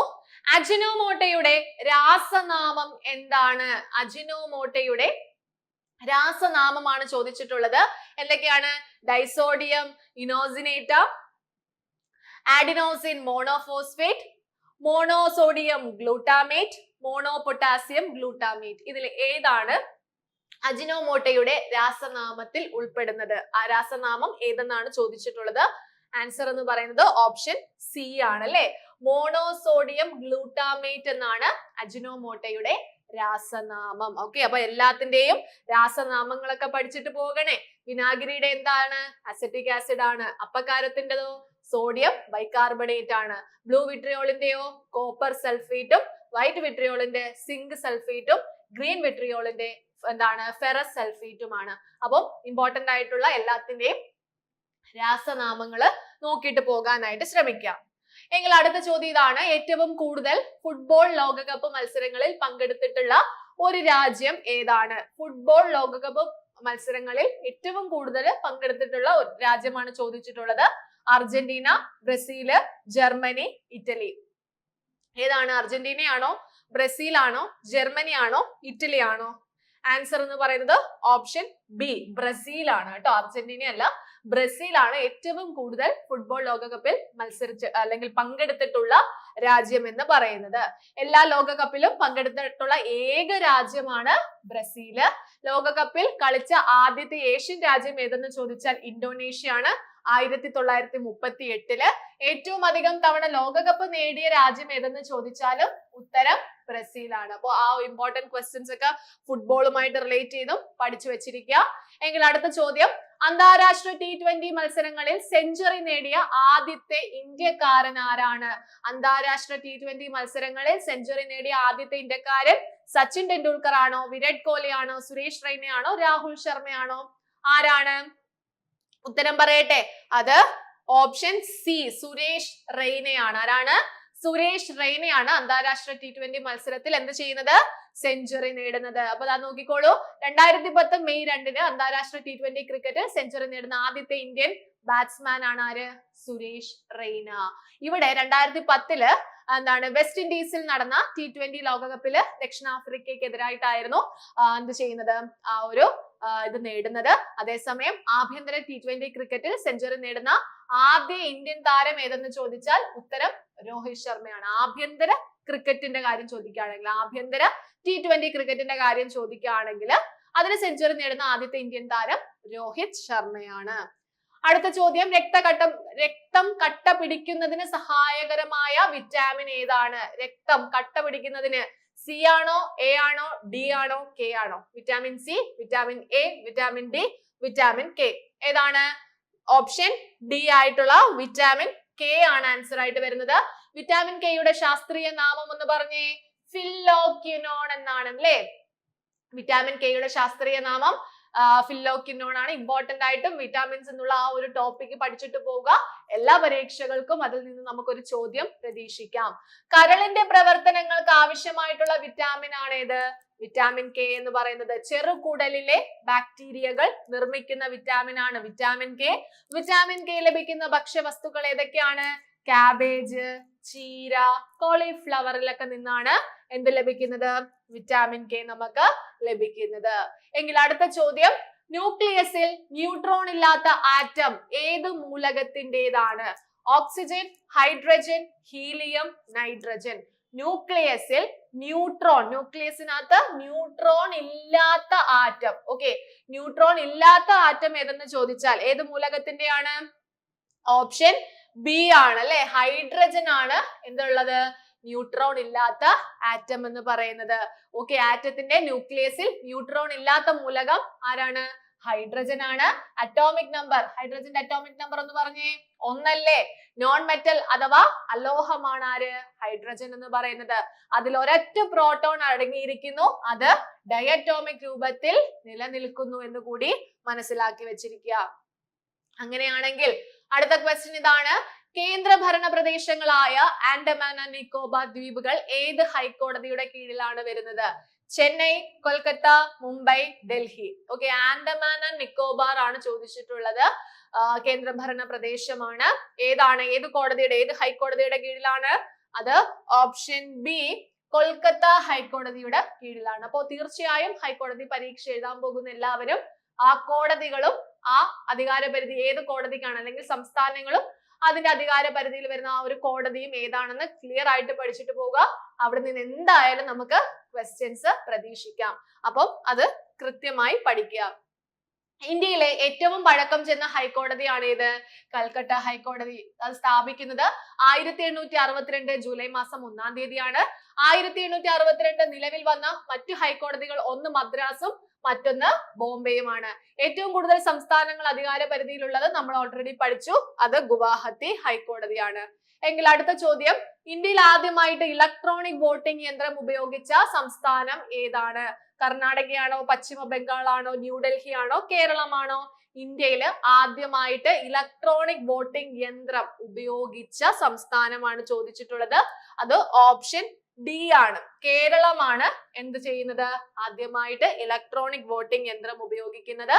എന്താണ്? കേരളത്തിലെ വടക്കൻ പറവൂർ നിയമസഭാ മണ്ഡലത്തിലേക്കുള്ള ഉപതെരഞ്ഞെടുപ്പിലാണ് 1982 എന്ത് ചെയ്യുന്നത്? ഈ EVM-കൾ ആദ്യമായി ഉപയോഗിച്ചത്. ഇലക്ട്രോണിക് വോട്ടിംഗ് മെഷീൻ, അതാണ് EVM എന്ന് പറയുന്നത്. അപ്പൊ 2014 മുതൽ ഇന്ത്യയിലെ എല്ലാ പൊതു തെരഞ്ഞെടുപ്പുകളിലും എന്ത് ചെയ്യാറുണ്ട്? ഈ പറയുന്ന ഇലക്ട്രോണിക് വോട്ടിംഗ് യന്ത്രങ്ങൾ ഉപയോഗിക്കാറുണ്ട്. Bharat Electronics and Electronics Corporation of India ലിമിറ്റഡുമായിട്ട് സഹകരിച്ച് 1989 ഇലക്ഷൻ കമ്മീഷൻ ഓഫ് ഇന്ത്യ ആണ് ഈ EVM മെഷീൻ എന്ത് ചെയ്യുന്നത്? സ്ഥാപിക്കുന്നത്. ഓക്കെ, അപ്പൊ അത് നോക്കി വെച്ചിരിക്കുക. ഇന്ത്യയിലെ ഏറ്റവും ഉയർന്ന പീഠഭൂമി ഏതാണ്? ഡെക്കാൻ പീഠഭൂമിയാണോ, ലഡാക്ക് ആണോ, മേഘാലയ ആണോ, അതോ ഛോട്ടാ നാഗ്പൂർ ആണോ? ഓക്കെ, ഇന്ത്യയിലെ ഏറ്റവും ഉയർന്ന പീഠഭൂമിയാണ് ചോദിച്ചിട്ടുള്ളത്. ഉത്തരം എന്താണ് വരുന്നത്? അത് ഓപ്ഷൻ ബി ആണ് അല്ലെ. ബി, ലഡാക്ക് പീഠഭൂമിയാണ് ഇന്ത്യയിലെ ഏറ്റവും ഉയർന്ന, ഓക്കെ, ഏറ്റവും നീളം കൂടിയ എന്നല്ല ചോദിച്ചിട്ടുള്ളത്, ഏറ്റവും പൊക്കത്തിലുള്ള ഏറ്റവും ഉയർന്ന പീഠഭൂമി ഏതെന്നാണ് ചോദിച്ചിട്ടുള്ളത്. അപ്പൊ ഡെക്കാൻ പീഠഭൂമി ഇന്ത്യയിലെ ഏറ്റവും വലിയ പീഠഭൂമിയാണ്. വലുത് ചോദിച്ചാൽ ഡെക്കാൻ ആണ്, ഏറ്റവും ഉയരത്തിലുള്ളത് ചോദിച്ചാൽ ലഡാക്ക് പീഠഭൂമിയാണ്. 8 സംസ്ഥാനങ്ങൾ വരെ വ്യാപിച്ചു കിടക്കുന്ന ഒരു പീഠഭൂമിയാണിത്. 3000 മീറ്ററിലധികം ഉയരമുള്ള ലഡാക്ക് പീഠഭൂമിയാണ് ഇന്ത്യയിലെ ഏറ്റവും ഉയരം കൂടിയ പീഠഭൂമിയായിട്ട് പറയുന്നത്. അപ്പൊ മാറിപ്പോകരുത്. ഏറ്റവും വലുത് ചോദിച്ചാൽ നമ്മൾ പറയേണ്ടത് ഡെക്കാൻ പീഠഭൂമിയാണ്. ഓക്കെ, ഇനി ഏറ്റവും ഉയർന്നത് ചോദിച്ചാൽ, അല്ലെങ്കിൽ ഉയരം കൂടിയത് ചോദിച്ചാൽ അവിടെ നമ്മൾ പറയേണ്ടത് ലഡാക്ക് ആണ്. ഓക്കെ, ലഡാക്ക് ആണെന്ന് ഓർത്തു വെച്ചിരിക്കുക. മനസ്സിലായോ? അപ്പോ വലുത് ചോദിച്ചാൽ ഡെക്കാൻ പീഠഭൂമിയും ഏറ്റവും ഉയരം കൂടിയ പീഠഭൂമി ചോദിച്ചാൽ അത് ലഡാക്ക് പീഠഭൂമിയാണ്. താഴെ പറയുന്നതിൽ ഏതൊക്കെ കേന്ദ്രഭരണ പ്രദേശങ്ങളാണ് 2019 തമ്മിൽ എന്ത് ചെയ്യുന്നത്? സംയോജിപ്പിക്കുന്നത്? ഓപ്ഷൻസ് ജമ്മു കാശ്മീരും ലഡാക്കും, ദാദ്ര നാഗർ ഹവേലിയും ദാമൻ ആൻഡ് ദിയു, ആൻഡമാൻ നിക്കോബാറും പുതുച്ചേരിയും ലക്ഷദ്വീപും. അപ്പൊ ഇതിനകത്ത് ഏതൊക്കെ കേന്ദ്രഭരണ പ്രദേശങ്ങളെയാണ് 2019 തമ്മിൽ സംയോജിപ്പിച്ചതെന്നാണ് ചോദിച്ചിട്ടുള്ളത്. ആൻസർ വരുന്നത് ദാദ്ര നാഗർ ഹവേലിയും ദാമൻ ആൻഡ് ദിയുമാണ് കേട്ടോ. ദാദ്ര നാഗർ ഹവേലിയും ദാമൻ ആൻഡ് ദിയുവും ഇന്ത്യയിലെ ഒരു കേന്ദ്രഭരണ പ്രദേശമാണ്. ദാദ്ര നാഗർ ഹവേലി, ദാമൻ ദിയു എന്നിവയുടെ ലയനത്തിലൂടെയാണ് ഇത് ഒറ്റൊരു പ്രദേശമായിട്ട് മാറുന്നത്. ലയനത്തിന് ആവശ്യമായിട്ടുള്ള നിയമനിർമ്മാണം 2019 ഡിസംബറിൽ ഇന്ത്യൻ പാർലമെന്റ് പാസ്സാക്കുകയും 2020 ജനുവരി 26 മുതൽ പ്രാബല്യത്തിൽ വരികയും ചെയ്തു. ആ ഒരു ഡേറ്റ് കൂടി ഒന്ന് നോക്കി വെച്ചിരിക്കുക. Okay, clear? നെക്സ്റ്റ് ക്വസ്റ്റ്യൻ, ഒരു പ്രത്യേക പ്രദേശത്തുള്ള ജനങ്ങളിൽ ദീർഘകാലം നിലനിൽക്കുന്ന രോഗത്തിന് പറയുന്ന പേര് എന്താണ്? ഒരു പ്രത്യേക പ്രദേശത്തുള്ള ജനങ്ങളിൽ, ഓക്കെ, ഇതൊരു പ്രദേശം, ഈ പ്രദേശത്തുള്ള ജനങ്ങളിൽ ദീർഘകാലം നിലനിൽക്കുന്ന രോഗം. ഓക്കെ, ഒത്തിരി കാലം പെട്ടെന്ന് വന്നു പോകുന്നതല്ല, ഒരു പ്രദേശത്ത് മാത്രം കുറച്ചു കാലം, ദീർഘകാലം നീണ്ടു നിൽക്കുന്ന ഒരു രോഗം അറിയപ്പെടുന്ന പേര് പാൻഡമിക് എന്നാണോ, എപ്പിഡമിക് എന്നാണോ, അതോ എൻഡമിക് എന്നാണോ, അതോ എന്താണ് ഐസോഡെമിക് എന്നാണോ? എന്താണ് ആ അത്തരത്തിലുള്ള രോഗത്തിനെ നമ്മൾ വിളിക്കുന്ന പേര്? പാൻഡമിക് ആണോ, എപ്പിഡമിക് ആണോ, എൻഡമിക് ആണോ, ഐസോഡെമിക് ആണോ? എന്താണ് ആൻസർ ആയിട്ട് വരുന്നത് എന്ന് നോക്കാം. ഓപ്ഷൻ സി ആണ്, അതായത് എൻഡമിക് എന്നാണ് പറയുന്നത്. എൻഡമിക്. ഓക്കെ, എൻഡമിക് നോക്കൂ, സ്ഥിരമായി നിലനിൽക്കുന്നതും എന്നാൽ ഒരു പ്രത്യേക പ്രദേശത്തേക്ക് പരിമിതപ്പെടുത്തുന്നതുമായിട്ടുള്ള ഒരു രോഗം പൊട്ടിപ്പുറപ്പെടുന്നു. എൻഡമിക് രോഗം പടരുന്നതും അതിന്റെ നിരക്കും പ്രവചിക്കാവുന്നതാണ്. ഉദാഹരണത്തിന് മലേറിയ ചില രാജ്യങ്ങളിലും പ്രദേശങ്ങളിലും പ്രാദേശികമായി കണക്കാക്കപ്പെടുന്നുണ്ട്. ഓക്കെ, അതിനെയാണ് നമ്മൾ എൻഡമിക് എന്ന് പറയുന്നത്. ഓക്കെ, എങ്കിൽ അടുത്ത ചോദ്യം, കേരളത്തിലെ ഏറ്റവും പഴയ വള്ളംകളി മത്സരങ്ങളിൽ ഒന്നായ ആറന്മുള വള്ളംകളി നടത്തുന്ന നദി ഏതാണ്? പെരിയാറിലാണോ, മണിമലയാറിലാണോ, ചാലക്കുടി പുഴയിലാണോ, പമ്പ നദിയിലാണോ ആറന്മുള വള്ളംകളി നടക്കുന്നത്? എവിടെയാണ്? ഓപ്ഷൻ ഡി, പമ്പ നദിയിലാണ് എന്ത് നടക്കുന്നത്? ആറന്മുള വള്ളംകളി നടക്കുന്നത്. നോക്കിക്കേ, ചമ്പക്കുളം വള്ളംകളി നടക്കുന്നതും പമ്പയാണ്. നെഹ്റു ട്രോഫി വള്ളംകളി നടക്കുന്നത് പുന്നമടക്കായലിലാണ്. പായിപ്പാട് വള്ളംകളി പായിപ്പാട് ആറിലാണ്. മദർ തെരേസ വള്ളംകളി അച്ചൻകോവിലാറിലും. കേരളത്തിലെ ഏറ്റവും വലിയ വള്ളംകളി എന്ന് പറയുന്ന നെഹ്റു ട്രോഫി വള്ളംകളിയാണ്. അതുപോലെ തന്നെ വള്ളസദ്യയുമായി ബന്ധപ്പെട്ട വള്ളംകളി എന്ന് പറയുന്നത് ആറന്മുള ഉത്രട്ടാതി വള്ളംകളിയുമാണ്. അപ്പൊ വള്ളംകളി എന്നുള്ള ടോപ്പിക്ക് പഠിച്ചു വെക്കാൻ ശ്രമിക്കുക. നെക്സ്റ്റ് ക്വസ്റ്റ്യൻ, പാരീസ് ഉടമ്പടി ഏത് വിഷയത്തെ പറ്റിയിട്ടുള്ളതാണ്? പാരീസ് ഉടമ്പടി കാലാവസ്ഥാ വ്യതിയാനമാണോ, ജലസംരക്ഷണമാണോ, ജൈവമണ്ഡല മേഖല സംരക്ഷണമാണോ, ഓസോൺ ശോഷണമാണോ? ഏതാണ് പാരീസ് ഉടമ്പടി? എന്തുമായി ബന്ധപ്പെട്ടതാണ് പാരീസ് ഉടമ്പടി എന്നാണ് ചോദിച്ചിട്ടുള്ളത്. എന്താണ് ആൻസർ ആയിട്ട് വരുന്നത്? ഓപ്ഷൻ എ, കാലാവസ്ഥാ വ്യതിയാനമാണ്. അല്ലെ, കാലാവസ്ഥാ വ്യതിയാനവുമായി ബന്ധപ്പെട്ട ഉടമ്പടിയാണ് പാരീസ് ഉടമ്പടി. 2015 അംഗീകരിച്ച കാലാവസ്ഥാ വ്യതിയാനത്തെ കുറിച്ചുള്ള ഒരു അന്താരാഷ്ട്ര ഉടമ്പടിയാണ്. ഈ ഉടമ്പടി കാലാവസ്ഥാ വ്യതിയാന ലഘൂകരണം, പൊരുത്തപ്പെടല്, സാമ്പത്തികം എന്നിവ ഉൾക്കൊള്ളുന്നുണ്ട്. 2015 ഫ്രാൻസിലെ പാരീസിന് സമീപം നടന്ന ഐക്യരാഷ്ട്രസഭയുടെ കാലാവസ്ഥാ വ്യതിയാന സമ്മേളനത്തിൽ 196 കക്ഷികൾ ചേർന്നാണ് പാരീസ് ഉടമ്പടി ചർച്ച ചെയ്തത്. അപ്പൊ പാരീസ് ഉടമ്പടി എന്ന് കേട്ടാൽ അതെന്തുമായി ബന്ധപ്പെട്ടതാണ്? കാലാവസ്ഥാ വ്യതിയാനവുമായി ബന്ധപ്പെട്ടതാണ്. അടുത്ത ചോദ്യം, താഴെ കൊടുത്തിരിക്കുന്നവയിൽ കമ്പ്യൂട്ടർ സംഭരണശേഷി ആരോഹണ ക്രമത്തിൽ ശരിയായത് ഏതെന്നാണ് ചോദിച്ചിട്ടുള്ളത്. ഇവിടെ ബൈറ്റ്, മെഗാബൈറ്റ്, പീറ്റാബൈറ്റ്, ടെറാബൈറ്റ് എന്നൊക്കെ മിക്സ് ചെയ്ത് കൊടുത്തിട്ടുണ്ട്. അപ്പൊ അത് നമ്മൾ കൃത്യമായിട്ട് കമ്പ്യൂട്ടർ റിലേറ്റഡ് ആയിട്ട് പഠിച്ചിരിക്കേണ്ടുന്ന ഒരു കാര്യമാണ്. കമ്പ്യൂട്ടർ സംഭരണ ശേഷി നോക്കിക്കോളൂ. ആദ്യമേ ബിറ്റ് ആണ്. ഏറ്റവും ചെറുതെന്ന് പറയുന്നത് എന്താണ്? ബിറ്റ് ആണ്. ഓക്കെ, ബിറ്റ് ആണ് ഏറ്റവും ചെറുത്. അത് കഴിഞ്ഞിട്ടാണ് എന്ത് വരുന്നത്? ബൈറ്റ് വരുന്നത്. ഓക്കെ, ബിറ്റ് ആണ് ഏറ്റവും ചെറുത്. അത് കഴിഞ്ഞിട്ട് വരുന്നത് ബൈറ്റ്. ബൈറ്റ് കഴിഞ്ഞാലാണ് കിലോ ബൈറ്റ് വരുന്നത്. കിലോ ബൈറ്റ് കഴിഞ്ഞാലാണ് മെഗാബൈറ്റ് വരുന്നത്. മെഗാബൈറ്റ് കഴിഞ്ഞാലാണ് ജിഗാബൈറ്റ് വരുന്നത്. ജിഗാബൈറ്റ് കഴിഞ്ഞ് ടെറാബൈറ്റ്, ബീറ്റാബൈറ്റ്, അങ്ങനെ അങ്ങനെ പോകും. ഓക്കെ, അപ്പൊ കുറച്ചെങ്കിലും പഠിച്ചു വെച്ചിരിക്കുക. Bit, byte, kilobyte, megabyte, gigabyte. ഇതിൽ ഏറ്റവും ചെറുത് ബിറ്റും ഇതിനകത്ത് ഏറ്റവും വലുത് ജിഗാബൈറ്റുമാണ്. അപ്പൊ അതാ നോക്കിക്കോളൂ, 4 ബിറ്റ് ചേരുന്നതാണ് ഒരു നിബിള്. Okay, 4 bit. ഈ 4 ബിറ്റിന് നമുക്ക് 4 ബിറ്റ് എന്ന് പറയുന്നതിന് പകരം നമുക്ക് എന്തെന്ന് പറയാം? ഒരു നിബിൾ എന്ന് പറയാനായിട്ട് സാധിക്കുന്നു. ഇനി 8 ബിറ്റ് ചേരുന്നതാണ്, ഇതിനകത്തുള്ള 8 ബിറ്റ് ചേരുന്നതാണ് ഇപ്പം 8 ബിറ്റ്.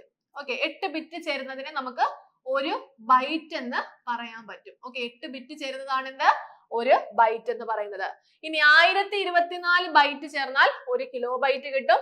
1024 കിലോ ബൈറ്റ് ചേർന്നാൽ ഒരു മെഗാബൈറ്റ് കിട്ടും. 1024 മെഗാബൈറ്റ് ചേർന്നാൽ ഒരു ജിഗാബൈറ്റ് കിട്ടും. അങ്ങനെ അങ്ങനെ അങ്ങനെ നീണ്ട് ആ ഒരു വാല്യൂ എക്സ്റ്റെൻഡ് ചെയ്ത് പോകാം.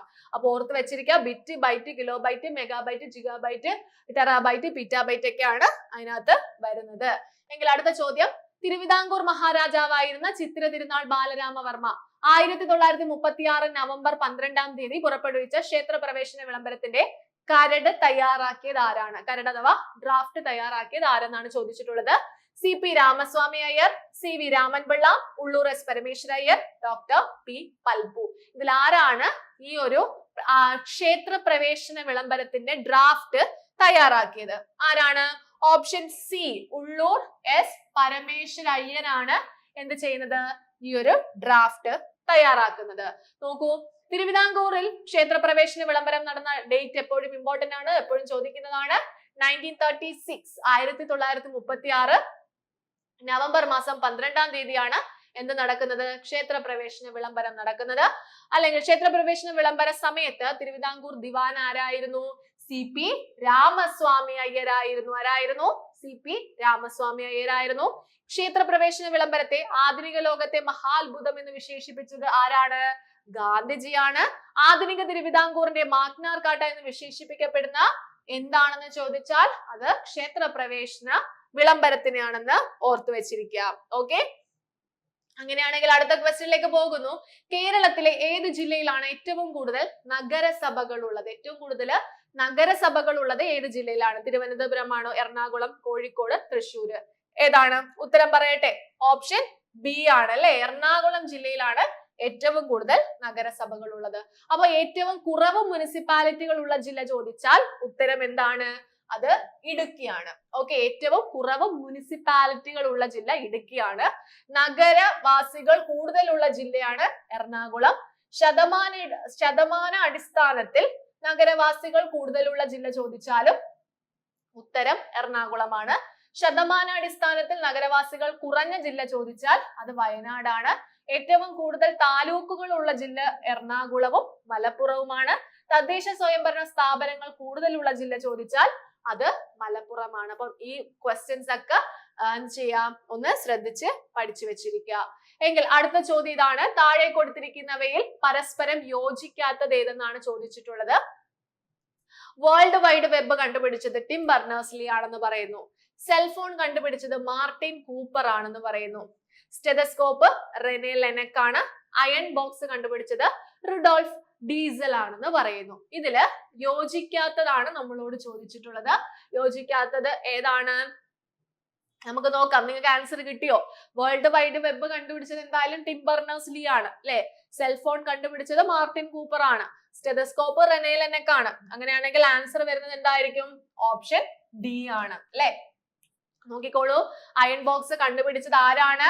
Henry W. സീലി ആണ്. ആരാണ്?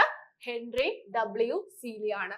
നോക്കൂ, ഇലക്ട്രിക് ബൾബ് കണ്ടുപിടിച്ചത് തോമസ് ആൽവ എഡിസൺ ആണ്. ആരാണ്? തോമസ് ആൽവ എഡിസൺ ആണ് ഇലക്ട്രിക് ബൾബ് കണ്ടുപിടിച്ചത്. മിന്നൽ രക്ഷാ കവചം കണ്ടുപിടിച്ചത് ബെഞ്ചമിൻ ഫ്രാങ്ക്ലിനും. ബാരോമീറ്റർ കണ്ടുപിടിച്ചത് ടോറസെല്ലിയും. ടെലിവിഷൻ കണ്ടുപിടിച്ചത് ജോൺ ബേർഡും. Radio Marconi. Electric fan Wheeler. Thermometer Galileo. അപ്പൊ പ്രധാനപ്പെട്ട കണ്ടുപിടുത്തങ്ങളും അത് കണ്ടുപിടിച്ച ആൾക്കാരെയും ശ്രദ്ധിച്ച് പഠിച്ചു വെച്ചിട്ട് പോകാനായിട്ട് ശ്രമിക്കുക. ഇതെല്ലാം നോക്കി വെച്ചിരിക്കുക. ഓക്കെ, അടുത്ത ചോദ്യം. അറേബ്യൻ കടലിൽ പതിക്കുന്ന ഏക ഹിമാലയൻ നദി ഏതാണ്? അറേബ്യൻ കടലിൽ പതിക്കുന്ന ഏക ഹിമാലയൻ നദി സിന്ധു, ഗംഗ, ബ്രഹ്മപുത്ര, യമുന. ഓക്കെ, അറേബ്യൻ കടലാണ്, അറേബ്യൻ സീ ആണ് ഏക എന്താ പറയുന്നത് ഹിമാലയൻ നദി എന്നാണ് ചോദിച്ചിട്ടുള്ളത്. ഏതാണ്? ഓപ്ഷൻ എ സിന്ധു ആണ് അല്ലെ. സിന്ധു ആണ് എന്ത് ചെയ്യുന്നത്? നമ്മുടെ അറേബ്യൻ കടലിൽ പതിക്കുന്ന ഏക ഹിമാലയൻ നദി എന്ന് പറയുന്നത്. പടിഞ്ഞാറോട്ട് ഒഴുകുന്ന ഏക ഹിമാലയൻ നദിയാണ് സിന്ധു. ഇന്ത്യൻ ഉപഭൂഖണ്ഡത്തിലെ ഏറ്റവും പടിഞ്ഞാറുള്ള നദീ സംവിധാനമാണ്. ഇന്ത്യൻ ഉപഭൂഖണ്ഡത്തിലെ ഏറ്റവും വലിയ നദിയാണ്. ഋഗ്വേദത്തിൽ ഏറ്റവും കൂടുതൽ പരാമർശിക്കുന്ന നദിയാണ്. ഇന്ത്യയിൽ ഏറ്റവും അധികം ഗിരികന്ധരങ്ങൾ സൃഷ്ടിക്കുന്ന നദിയും സിന്ധുവാണെന്ന് ഓർത്തിരിക്കുക. എങ്കിൽ അടുത്ത ചോദ്യം ഇതാണ്. മദ്രാസ് പ്രവിശ്യയിലെ തലശ്ശേരിയിൽ ജനിച്ച പ്രശസ്ത ശാസ്ത്രജ്ഞ ആയിരുന്ന E.K. ജാനകി അമ്മാൾ അവരുടെ സംഭാവനകൾ ഏത് രംഗത്തായിരുന്നു? രസതന്ത്രം, ഊർജതന്ത്രം, സസ്യശാസ്ത്രം, ഗണിതം. ഇതില് ഏത് രംഗത്താണ് എന്ത് ചെയ്യുന്നത്? പേര് E.K. ജാനകി അമ്മാൾ എന്നാണ്. അവര് മദ്രാസ് പ്രവിശ്യയിലെ തലശ്ശേരിയിൽ ജനിച്ച ഒരു പ്രശസ്ത ശാസ്ത്രജ്ഞയാണ്. ഓക്കെ, ഏത് മേഖലയിൽ അല്ലെങ്കിൽ ഏത് രംഗത്തുള്ള ശാസ്ത്രജ്ഞയാണെന്ന് ചോദിച്ചാൽ ഉത്തരം ഓപ്ഷൻ സി സസ്യശാസ്ത്രത്തിലാണ് അല്ലെ. സസ്യശാസ്ത്രജ്ഞയാണ് ആര്? E.K. ജാനകി അമ്മാൾ എന്ന് പറയുന്നത്. അപ്പൊ പ്രശസ്തയായ സസ്യശാസ്ത്രജ്ഞയായിരുന്നു E.K. ജാനകി അമ്മാൾ. ജാനകി അമ്മാളിന്റെ ജന്മദിനം നവംബർ 4 തലശ്ശേരിയിലെ ഒരു മധ്യവർഗ കുടുംബത്തിൽ 1897 ജാനകി അമ്മാൾ ജനിക്കുന്നത്. 1956 മിഷിഗൺ യൂണിവേഴ്സിറ്റി അവർക്ക് ഓണററി ഡോക്ടറേറ്റ് നൽകി ആദരിച്ചിട്ടുണ്ടായിരുന്നു. 1957 ഇന്ത്യ ഗവൺമെന്റ് പത്മശ്രീ നൽകി ആദരിച്ചിട്ടുണ്ട്. 2000 ഇന്ത്യ ഗവൺമെന്റിന്റെ പരിസ്ഥിതി വനവൽക്കരണ മന്ത്രാലയം ജാനകി അമ്മാളുടെ പേരിൽ വർഗീകരണ ശാസ്ത്രത്തിൽ ടാക്സോണമിയില് എന്താണ് ദേശീയ അവാർഡും ഏർപ്പെടുത്തുകയുണ്ടായി. അപ്പൊ ആ ഒരു പേര് സസ്യശാസ്ത്രവുമായി ബന്ധപ്പെട്ട് ഓർത്തു വെച്ചിരിക്കുക. എങ്കിൽ അടുത്ത ചോദ്യം, അർത്ഥശാസ്ത്രം എന്ന കൃതി രചിച്ച ചാണക്യൻ ഏത് ചക്രവർത്തിയുടെ ഉപദേഷ്ടാവായിരുന്നു? അർത്ഥശാസ്ത്രം എന്ന കൃതി രചിച്ച ചാണക്യൻ ഏത് ചക്രവർത്തിയുടെ ഉപദേഷ്ടാവായിരുന്നു? ഹർഷവർദ്ധനൻ, ചന്ദ്രഗുപ്ത മൗര്യൻ, ചന്ദ്രഗുപ്ത വിക്രമാദിത്യൻ, സമുദ്രഗുപ്തൻ. ആരുടേതായിരുന്നു? ഓപ്ഷൻ ബി അല്ലെ, ഓപ്ഷൻ ബി എന്ന് പറയുന്നത് ചന്ദ്രഗുപ്ത മൗര്യന്റെ ഉപദേഷ്ടാവായിരുന്നു ആര്? ചാണക്യൻ. ആരുടെയാണ്? ചന്ദ്രഗുപ്ത മൗര്യന്റെ ഉപദേഷ്ടാവായിരുന്നു ചാണക്യൻ. എങ്കിൽ ചാണക്യന്റെ യഥാർത്ഥ പേരാണ് വിഷ്ണുഗുപ്തൻ. കൗഠില്യൻ എന്ന പേരിൽ അറിയപ്പെടുന്നത് ചാണക്യനാണ്. തക്ഷശിലയിലെ അധ്യാപകൻ എന്നറിയപ്പെടുന്നതും ചാണക്യനാണ്. Indian Machiavelli എന്നറിയപ്പെടുന്നതും ചാണക്യനാണ്. ചാണക്യനുമായിട്ട് ബന്ധപ്പെട്ട് എപ്പോഴും PSC ഒക്കെ ചോദ്യങ്ങൾ ചോദിക്കാറുണ്ട്. ഈ ഒരു HCA പരീക്ഷയ്ക്ക് നമുക്കത് പ്രതീക്ഷിക്കാം. അപ്പൊ ആ ക്വസ്റ്റ്യൻസ് ഒക്കെ ഒന്ന് നോക്കി വെച്ചിരിക്കുക. എങ്കിൽ അടുത്ത ചോദ്യം, എട്ടാമത്തെ മോതിരം ആരുടെ ആത്മകഥയാണ്? എട്ടാമത്തെ മോതിരം ആരുടെ ആത്മകഥയാണ്? KP Kesava Menon, captain Krishnan Nair, KM Mathew, KM Cherian. ആരുടേതാണ്? ഉത്തരം ഓപ്ഷൻ സി ആണ്. ഓക്കെ, KM മാത്യുവിന്റെ ആത്മകഥയുടെ പേരാണ് എട്ടാമത്തെ മോതിരം. മലയാള മനോരമ പത്രത്തിന്റെ പത്രാധിപനായിരുന്ന KM മാത്യുവിന്റെ ആത്മകഥയാണ് എട്ടാമത്തെ മോതിരം. 2008 പ്രസ്തുത പുസ്തകം പുറത്തിറങ്ങിയത്. തന്റെ മാതാവിനാണ് മാത്യു ഈ പുസ്തകം സമർപ്പിച്ചിട്ടുള്ളത്. സ്വാതന്ത്ര്യത്തിന് മുമ്പുള്ള അരനൂറ്റാണ്ട് മലയാള മനോരമയെ നയിച്ച പത്രാധിപനായിരുന്നു KM മാത്യുവിന്റെ പിതാവ് KC മാമൻ മാപ്പിള. ഓക്കെ, അപ്പൊ ആ ക്വസ്റ്റ്യൻസും അതിന്റെ റിലേറ്റഡ് ഫാക്ട്സും ഒക്കെ നോക്കി വെച്ചിരിക്കുക. എങ്കിൽ അടുത്ത ചോദ്യം, 2018-19 കണക്ക് പ്രകാരം ലോകത്തിൽ ഏറ്റവും കൂടുതൽ അരി കയറ്റുമതി ചെയ്യുന്ന രാജ്യം ഏതാണ്? അരി കയറ്റുമതി, അരി ഉൽപ്പാദിപ്പിക്കുന്നതല്ല, അരി കയറ്റുമതി ചെയ്യുന്ന രാജ്യമാണ് ചോദിച്ചിട്ടുള്ളത്. China, Thailand, India, Vietnam. ഏതാണ് ഉത്തരം വരുന്നത്? ഓപ്ഷൻ സി ആണ്, ഇന്ത്യ ആണ് അല്ലെ. കയറ്റുമതി ചെയ്യുന്നത് ഇന്ത്യ ആണ്. ഇന്ത്യയിൽ ഏറ്റവും കൂടുതൽ ഉൽപ്പാദിപ്പിക്കുന്ന ഭക്ഷ്യധാന്യം ഏത് തന്നെയാണ്? നെല്ലാണ്. ഇന്ത്യയിലെ മുഖ്യ ഭക്ഷ്യവിളയാണ് നെല്ല്. ഇന്ത്യയിൽ ഏറ്റവും കൂടുതൽ നെല്ല് ഉൽപ്പാദിപ്പിക്കുന്ന സംസ്ഥാനം ഏതാന്ന് ചോദിച്ചാൽ അത് പശ്ചിമ ബംഗാളാണ്. ശ്രദ്ധിച്ചു പഠിക്കുക, ഇമ്പോർട്ടന്റ് ക്വസ്റ്റ്യൻ ആണ്. ഇന്ത്യയിലെ നെൽകൃഷി കൂടുതലായി കാണപ്പെടുന്ന പ്രദേശങ്ങൾ ഏതാണ്? നദീതടങ്ങളിലും സമതലങ്ങളിലുമാണ്. എവിടെയൊക്കെയാണ്? നദീതടങ്ങളിലും അതുപോലെ തന്നെ തീരസമതലങ്ങളിലുമാണ് ഇന്ത്യയിലെ കൂടുതലായിട്ടും നെൽകൃഷി കാണപ്പെടുന്നത്. അടുത്ത ചോദ്യം, താഴെ പറയുന്നവയിൽ കണ്ണിനെ ബാധിക്കാത്ത അസുഖം ഏതാണ്? കണ്ണിനെ ബാധിക്കാത്തതെന്നാണ് ചോദിച്ചിട്ടുള്ളത്. Glaucoma, cataract, myopia, neuroma. ഏതാണ്? ന്യൂറോമയാണ് ആൻസർ ആയിട്ട് വരുന്നത്. ന്യൂറോമ എന്താണ്? നാഡിയിൽ വരുന്ന ഒരു സൈസ് ട്യൂമർ ആണ് ഇത് ന്യൂറോമ എന്ന് പറയുന്നത്. പ്രായം കൂടുന്തോറും കണ്ണിലെ ലെൻസിന്റെ സുതാര്യത നഷ്ടമാകുന്നത് മൂലമുണ്ടാകുന്ന രോഗമാണ് കാറ്ററാക്ട് എന്ന് പറയുന്നത്. നേത്രഗോളത്തിലെ മർദ്ദം അസാധാരണമായി വർദ്ധിക്കുന്നത് മൂലമുണ്ടാകുന്ന രോഗത്തിനെ നമ്മൾ വിളിക്കുന്ന പേരാണ് ഗ്ലോക്കോമ. അതുപോലെ കണ്ണിലെ ലെൻസിന്റെ ഇലാസ്തികത നഷ്ടപ്പെടുന്നത് മൂലമുണ്ടാകുന്ന കാഴ്ച വൈകല്യത്തെ വിളിക്കുന്ന പേരാണ് സിറോഫ്താൽമിയ. ഇത് എപ്പോഴും ഇപ്പൊ ചോദിച്ചു കാണുന്നുണ്ട്, ശ്രദ്ധിച്ച് പഠിച്ചു വെച്ചിരിക്കുക. ഓക്കെ, കണ്ണുമായി ബന്ധപ്പെട്ട രോഗങ്ങൾ വളരെ ഇമ്പോർട്ടന്റ് ആണ്, ശ്രദ്ധിച്ച് നോക്കി വെച്ചിരിക്കുക. എങ്കിൽ അടുത്ത ചോദ്യം, Uralungal labour contract co operative society എന്നറിയപ്പെടുന്നത്? കുമാര ഗുരുദേവൻ, വാഗ്ഭടാനന്ദൻ, ശ്രീനാരായണ ഗുരു, നടരാജ രാജു. ഓക്കെ, VK ഗുരുക്കൾ എന്നറിയപ്പെടുന്ന വാഗ്ഭടാനന്ദനാണ് എന്ത്? Uralungal labour contract cooperative society എന്നറിയപ്പെടുന്ന ഈ ഒരു സൊസൈറ്റിയുടെ സ്ഥാപകൻ എന്ന് പറയുന്നത്. ഓക്കെ, VK ഗുരുക്കൾ എന്നറിയപ്പെടുന്നത് വാഗ്ഭടാനന്ദനാണ്. വാഗ്ഭടാനന്ദന്റെ ഗുരുവാണ് ബ്രഹ്മാനന്ദ ശിവയോഗി. ബാലഗുരു എന്നറിയപ്പെടുന്ന നവോത്ഥാന നായകൻ ആരെന്ന് ചോദിച്ചാലും വാഗ്ഭടാനന്ദനാണ്. വാഗ്ഭടാനന്ദൻ സാമൂഹ്യ പ്രവർത്തനങ്ങൾക്ക് മാതൃകയായി തിരഞ്ഞെടുത്ത വ്യക്തിയായിരുന്നു രാജാറാം മോഹൻ റോയ്. വാഗ്ഭടാനന്ദൻ വിശ്വസിച്ചിരുന്ന ദർശനം എന്തായിരുന്നു? അദ്വൈത ദർശനമായിരുന്നു. എന്തായിരുന്നു? അദ്വൈത ദർശനമായിരുന്നു. എങ്കിൽ അടുത്ത ചോദ്യം, ശരീരത്തിനെ സാംക്രമിക രോഗങ്ങളിൽ നിന്നും അന്യവസ്തുക്കളിൽ നിന്നും രക്ഷിക്കുന്ന രക്തഘടകം ഏതാണ്? ചുവന്ന രക്താണുക്കളാണോ, പ്ലേറ്റ്ലെറ്റുകളാണോ, ക്ഷേതരക്താണുക്കളാണോ, അതോ പ്ലാസ്മയാണോ? ഏതാണ് ശരീരത്തിനെ സാംക്രമിക രോഗങ്ങളിൽ നിന്നും അതുപോലെ തന്നെ അന്യവസ്തുക്കളിൽ നിന്നും ഒക്കെ സംരക്ഷിക്കുന്നത്? ഉത്തരം ഓപ്ഷൻ സി ആണ്. ക്ഷേത രക്താണുക്കളാണ് എന്ത് ചെയ്യുന്നത്? സംരക്ഷിക്കുന്നത്. ക്ഷേതരക്താണുക്കളുടെ ആയുർദൈർഘ്യം എന്ന് പറയുന്നത് 10 മുതൽ 15 ദിവസമാണ്. ക്ഷേതരക്താണുക്കളുടെ ശാസ്ത്രീയ നാമം ല്യൂക്കോസൈറ്റ് എന്നാണ്. ല്യൂക്കോസൈറ്റ്. ക്ഷേതരക്താണുക്കൾ പ്രതിരോധ ഭടന്മാർ എന്നും അറിയപ്പെടാറുണ്ട്. ക്ഷീതരക്താണുക്കളുടെ ഉൽപാദനം അമിതമാകുന്ന അവസ്ഥയെ വിളിക്കുന്ന പേരാണ് ലുക്കീമിയ. ഇതും ചോദിക്കുന്ന ഒരു ചോദ്യമാണ്. ഓക്കെ, അപ്പൊ ലുക്കീമിയ എന്താണെന്ന് മനസ്സിലാക്കി വെച്ചിരിക്കുക. നെക്സ്റ്റ് ക്വസ്റ്റ്യൻ, 2020 എഴുത്തച്ഛൻ പുരസ്കാരം ലഭിച്ചത് ആർക്കാണ്? ആ ഒരു സമയത്ത് വന്നൊരു ക്വസ്റ്റ്യൻ ആയിരുന്നു.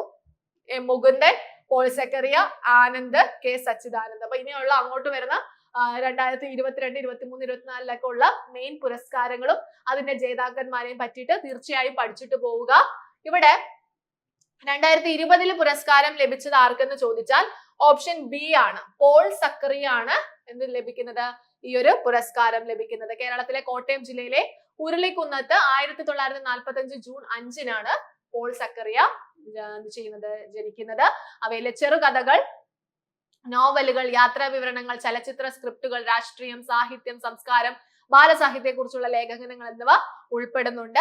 അദ്ദേഹത്തിന്റെ ഫിഷൻ വിവിധ ഇന്ത്യൻ ഭാഷകളിലേക്കും ഇംഗ്ലീഷ്, ജർമ്മൻ, ഫ്രഞ്ച് ഭാഷകളിലേക്കും വിവർത്തനം ചെയ്തിട്ടുണ്ട്. 1964-ലാണ് അദ്ദേഹം ആദ്യമായിട്ട് ഇത് പ്രസിദ്ധീകരിച്ചത്. വിശ്വപ്രശസ്തമായ മൊണാലിസ എന്ന ചിത്രം വരച്ചത് ആരാണ്? സിമ്പിൾ ചോദ്യമാണ് അല്ലെ. വിശ്വപ്രശസ്തമായ മൊണാലിസ എന്ന ചിത്രം വരച്ചത് ലിയോനാർഡോ ഡാവിഞ്ചി ആണോ, മൈക്കൽ ആഞ്ചലോ ആണോ, പാബ്ലോ പിക്കാസോ ആണോ, സാൽവദോർ ഡാലി ആണോ? ആരാണ്? ഓപ്ഷൻ എ, ലിയോനാർഡോ ഡാവിഞ്ചി ആണ് അല്ലെ. ലിയോനാർഡോ ഡാവിഞ്ചി ആണ് മൊണാലിസ എന്ന ചിത്രം വരച്ചത്. നിഗൂഢമായ പുഞ്ചിരിയോടെയുള്ള ഒരു യുവതിയുടെ ചിത്രമാണത്. പെയിന്റിംഗ് ലൂവ്രെ മ്യൂസിയത്തിലാണ് പ്രദർശിപ്പിച്ചിരിക്കുന്നത്. ലൂവ്രെ എവിടെയാണ്? ഫ്രാൻസിലെ പാരീസിലാണ് ഈ ലൂവ്രെ മ്യൂസിയം സ്ഥിതി ചെയ്യുന്നത്. അടുത്ത ചോദ്യം, ഇന്ത്യൻ വായുസേനയ്ക്ക് 2020 റാഫേൽ യുദ്ധവിമാനങ്ങൾ നൽകിയത് ഹിറ്റ് കോർപ്പറേഷൻ ആണോ, എയർബസ് ഇൻഡസ്ട്രി ആണോ, ഡെസോൾട്ട് ഏവിയേഷൻ ആണോ, ബോയിങ് കോർപ്പറേഷൻ ആണോ? ഇന്ത്യൻ വായുസേനയ്ക്ക് 2020 റാഫേൽ യുദ്ധവിമാനങ്ങൾ നൽകിയിരുന്നു. അത് ഓപ്ഷൻ സി ആണ് അല്ലെ. ഡെസോൾട്ട് ഏവിയേഷൻ ആണ് ആ ഒരു ഇത് നൽകുന്നത്. കഴിഞ്ഞ നൂറ്റാണ്ടിൽ 90-ലധികം രാജ്യങ്ങളിലായി 10,000-ലധികം സൈനിക സിവിൽ വിമാനങ്ങൾ ഡെസോൾട്ട് ഏവിയേഷൻ വിതരണം ചെയ്തിട്ടുണ്ട്. റാഫേൽ മുതൽ എല്ലാത്തരം വിമാനങ്ങളുടെ രൂപകൽപ്പന, വികസനം, വിൽപ്പന, പിന്തുണ എന്നിവയിൽ ലോകമെമ്പാടും അംഗീകരിക്കപ്പെട്ട വൈദഗ്ധ്യം ആർക്കുണ്ട്? ഡെസോൾട്ട് ഏവിയേഷന് നേടിയിട്ടുണ്ടെന്ന് ഓർത്തു വെച്ചിരിക്കുക. ഓക്കെ, അങ്ങനെയാണെങ്കിൽ അടുത്ത ചോദ്യം ഇതാണ്. ഇൻകുലാബ് സിന്ദാബാദ് എന്ന മുദ്രാവാക്യത്തിന് രൂപം നൽകിയത് ആരാണ്? മൗലാന ഹസ്രത് മൊഹാനി, ഭഗത് സിംഗ്, സുഭാഷ് ചന്ദ്രബോസ്, ബിപിൻ ചന്ദ്രപാൽ. ഇതിൽ ആരാണ് ഇൻകുലാബ് സിന്ദാബാദ് എന്ന മുദ്രാവാക്യത്തിന് രൂപം നൽകിയതെന്ന് ചോദിച്ചാൽ ഓപ്ഷൻ എ ആണ് ആൻസർ ആയിട്ട് വരുന്നത്. ഉത്തരം മൗലാന ഹസ്രത് മൊഹാനി ആണ്. അപ്പൊ ഇൻകുലാബ് സിന്ദാബാദ് അതിന്റെ അർത്ഥം എന്താണ്? വിപ്ലവം നീണാൽ വാഴട്ടെ എന്നാണ്. വിപ്ലവം നീണാൽ വാഴട്ടെ എന്നാണ് ഇൻകുലാബ് സിന്ദാബാദ് എന്ന വാക്കിന് അർത്ഥം. ഇത് 1920 മൗലാന ഹസ്രത് മൊഹാനിയാണ് ആവിഷ്കരിച്ചത്. ഇന്ത്യൻ സ്വാതന്ത്ര്യ സമരകാലത്ത് ഏറ്റവും പ്രശസ്തമായിട്ടുള്ള, ഇന്നും പ്രശസ്തമായിക്കൊണ്ടിരിക്കുന്ന ഒരു മുദ്രാവാക്യമാണ് ഇൻകുലാബ് സിന്ദാബാദ് എന്ന് പറയുന്നത്. 1920-കളുടെ തുടക്കത്തിൽ ഷാഹിദ് ഇ അസം ഭഗത് സിംഗും തന്റെ പ്രസംഗങ്ങളിലൂടെയും എഴുത്തുകളിലൂടെയും ഈ ഒരു ഇൻകുലാബ് സിന്ദാബാദ് എന്നുള്ള ആ ഒരു വാക്യം ഉപയോഗിച്ചിട്ടുണ്ടായിരുന്നു. എങ്കിൽ അടുത്ത ചോദ്യം, കേരളത്തിലെ പൈനാപ്പിൾ കൃഷിയുടെ കേന്ദ്രമായ പട്ടണം ഏതാണ്? കേരളത്തിലാണ് ചോദിച്ചിട്ടുള്ളത്. പൈനാപ്പിൾ കൃഷിയാണ് ചോദിച്ചിട്ടുള്ളത്. ഏതാണ്? പനമരമാണോ, വാഴക്കുളമാണോ, പാലയാണോ, കൊണ്ടോട്ടിയാണോ? ഏതാണ് ഉത്തരമായിട്ട് വരുന്നത്? ഓപ്ഷൻ ബി ആണ് അല്ലെ. വാഴക്കുളമാണ് പൈനാപ്പിൾ കൃഷിയുടെ കേന്ദ്രം എന്ന് പറയുന്നത്. ഏത്തവാഴ ഗവേഷണ കേന്ദ്രം സ്ഥിതി ചെയ്യുന്നത് തൃശ്ശൂരിലെ കണ്ണാറയിലാണ്. കശുവണ്ടി ഗവേഷണ കേന്ദ്രം സ്ഥിതി ചെയ്യുന്നത് മലപ്പുറത്തെ ആനക്കയത്തിലാണ്. അതുപോലെ തന്നെ വേറെ തൃശ്ശൂരിലെ മടക്കത്തറയിലുമുണ്ട്. കൈതച്ചക്ക റിസർച്ച് സ്റ്റേഷൻ വാഴക്കുളമാണ്, എറണാകുളം ജില്ലയിലെ വാഴക്കുളമാണ്.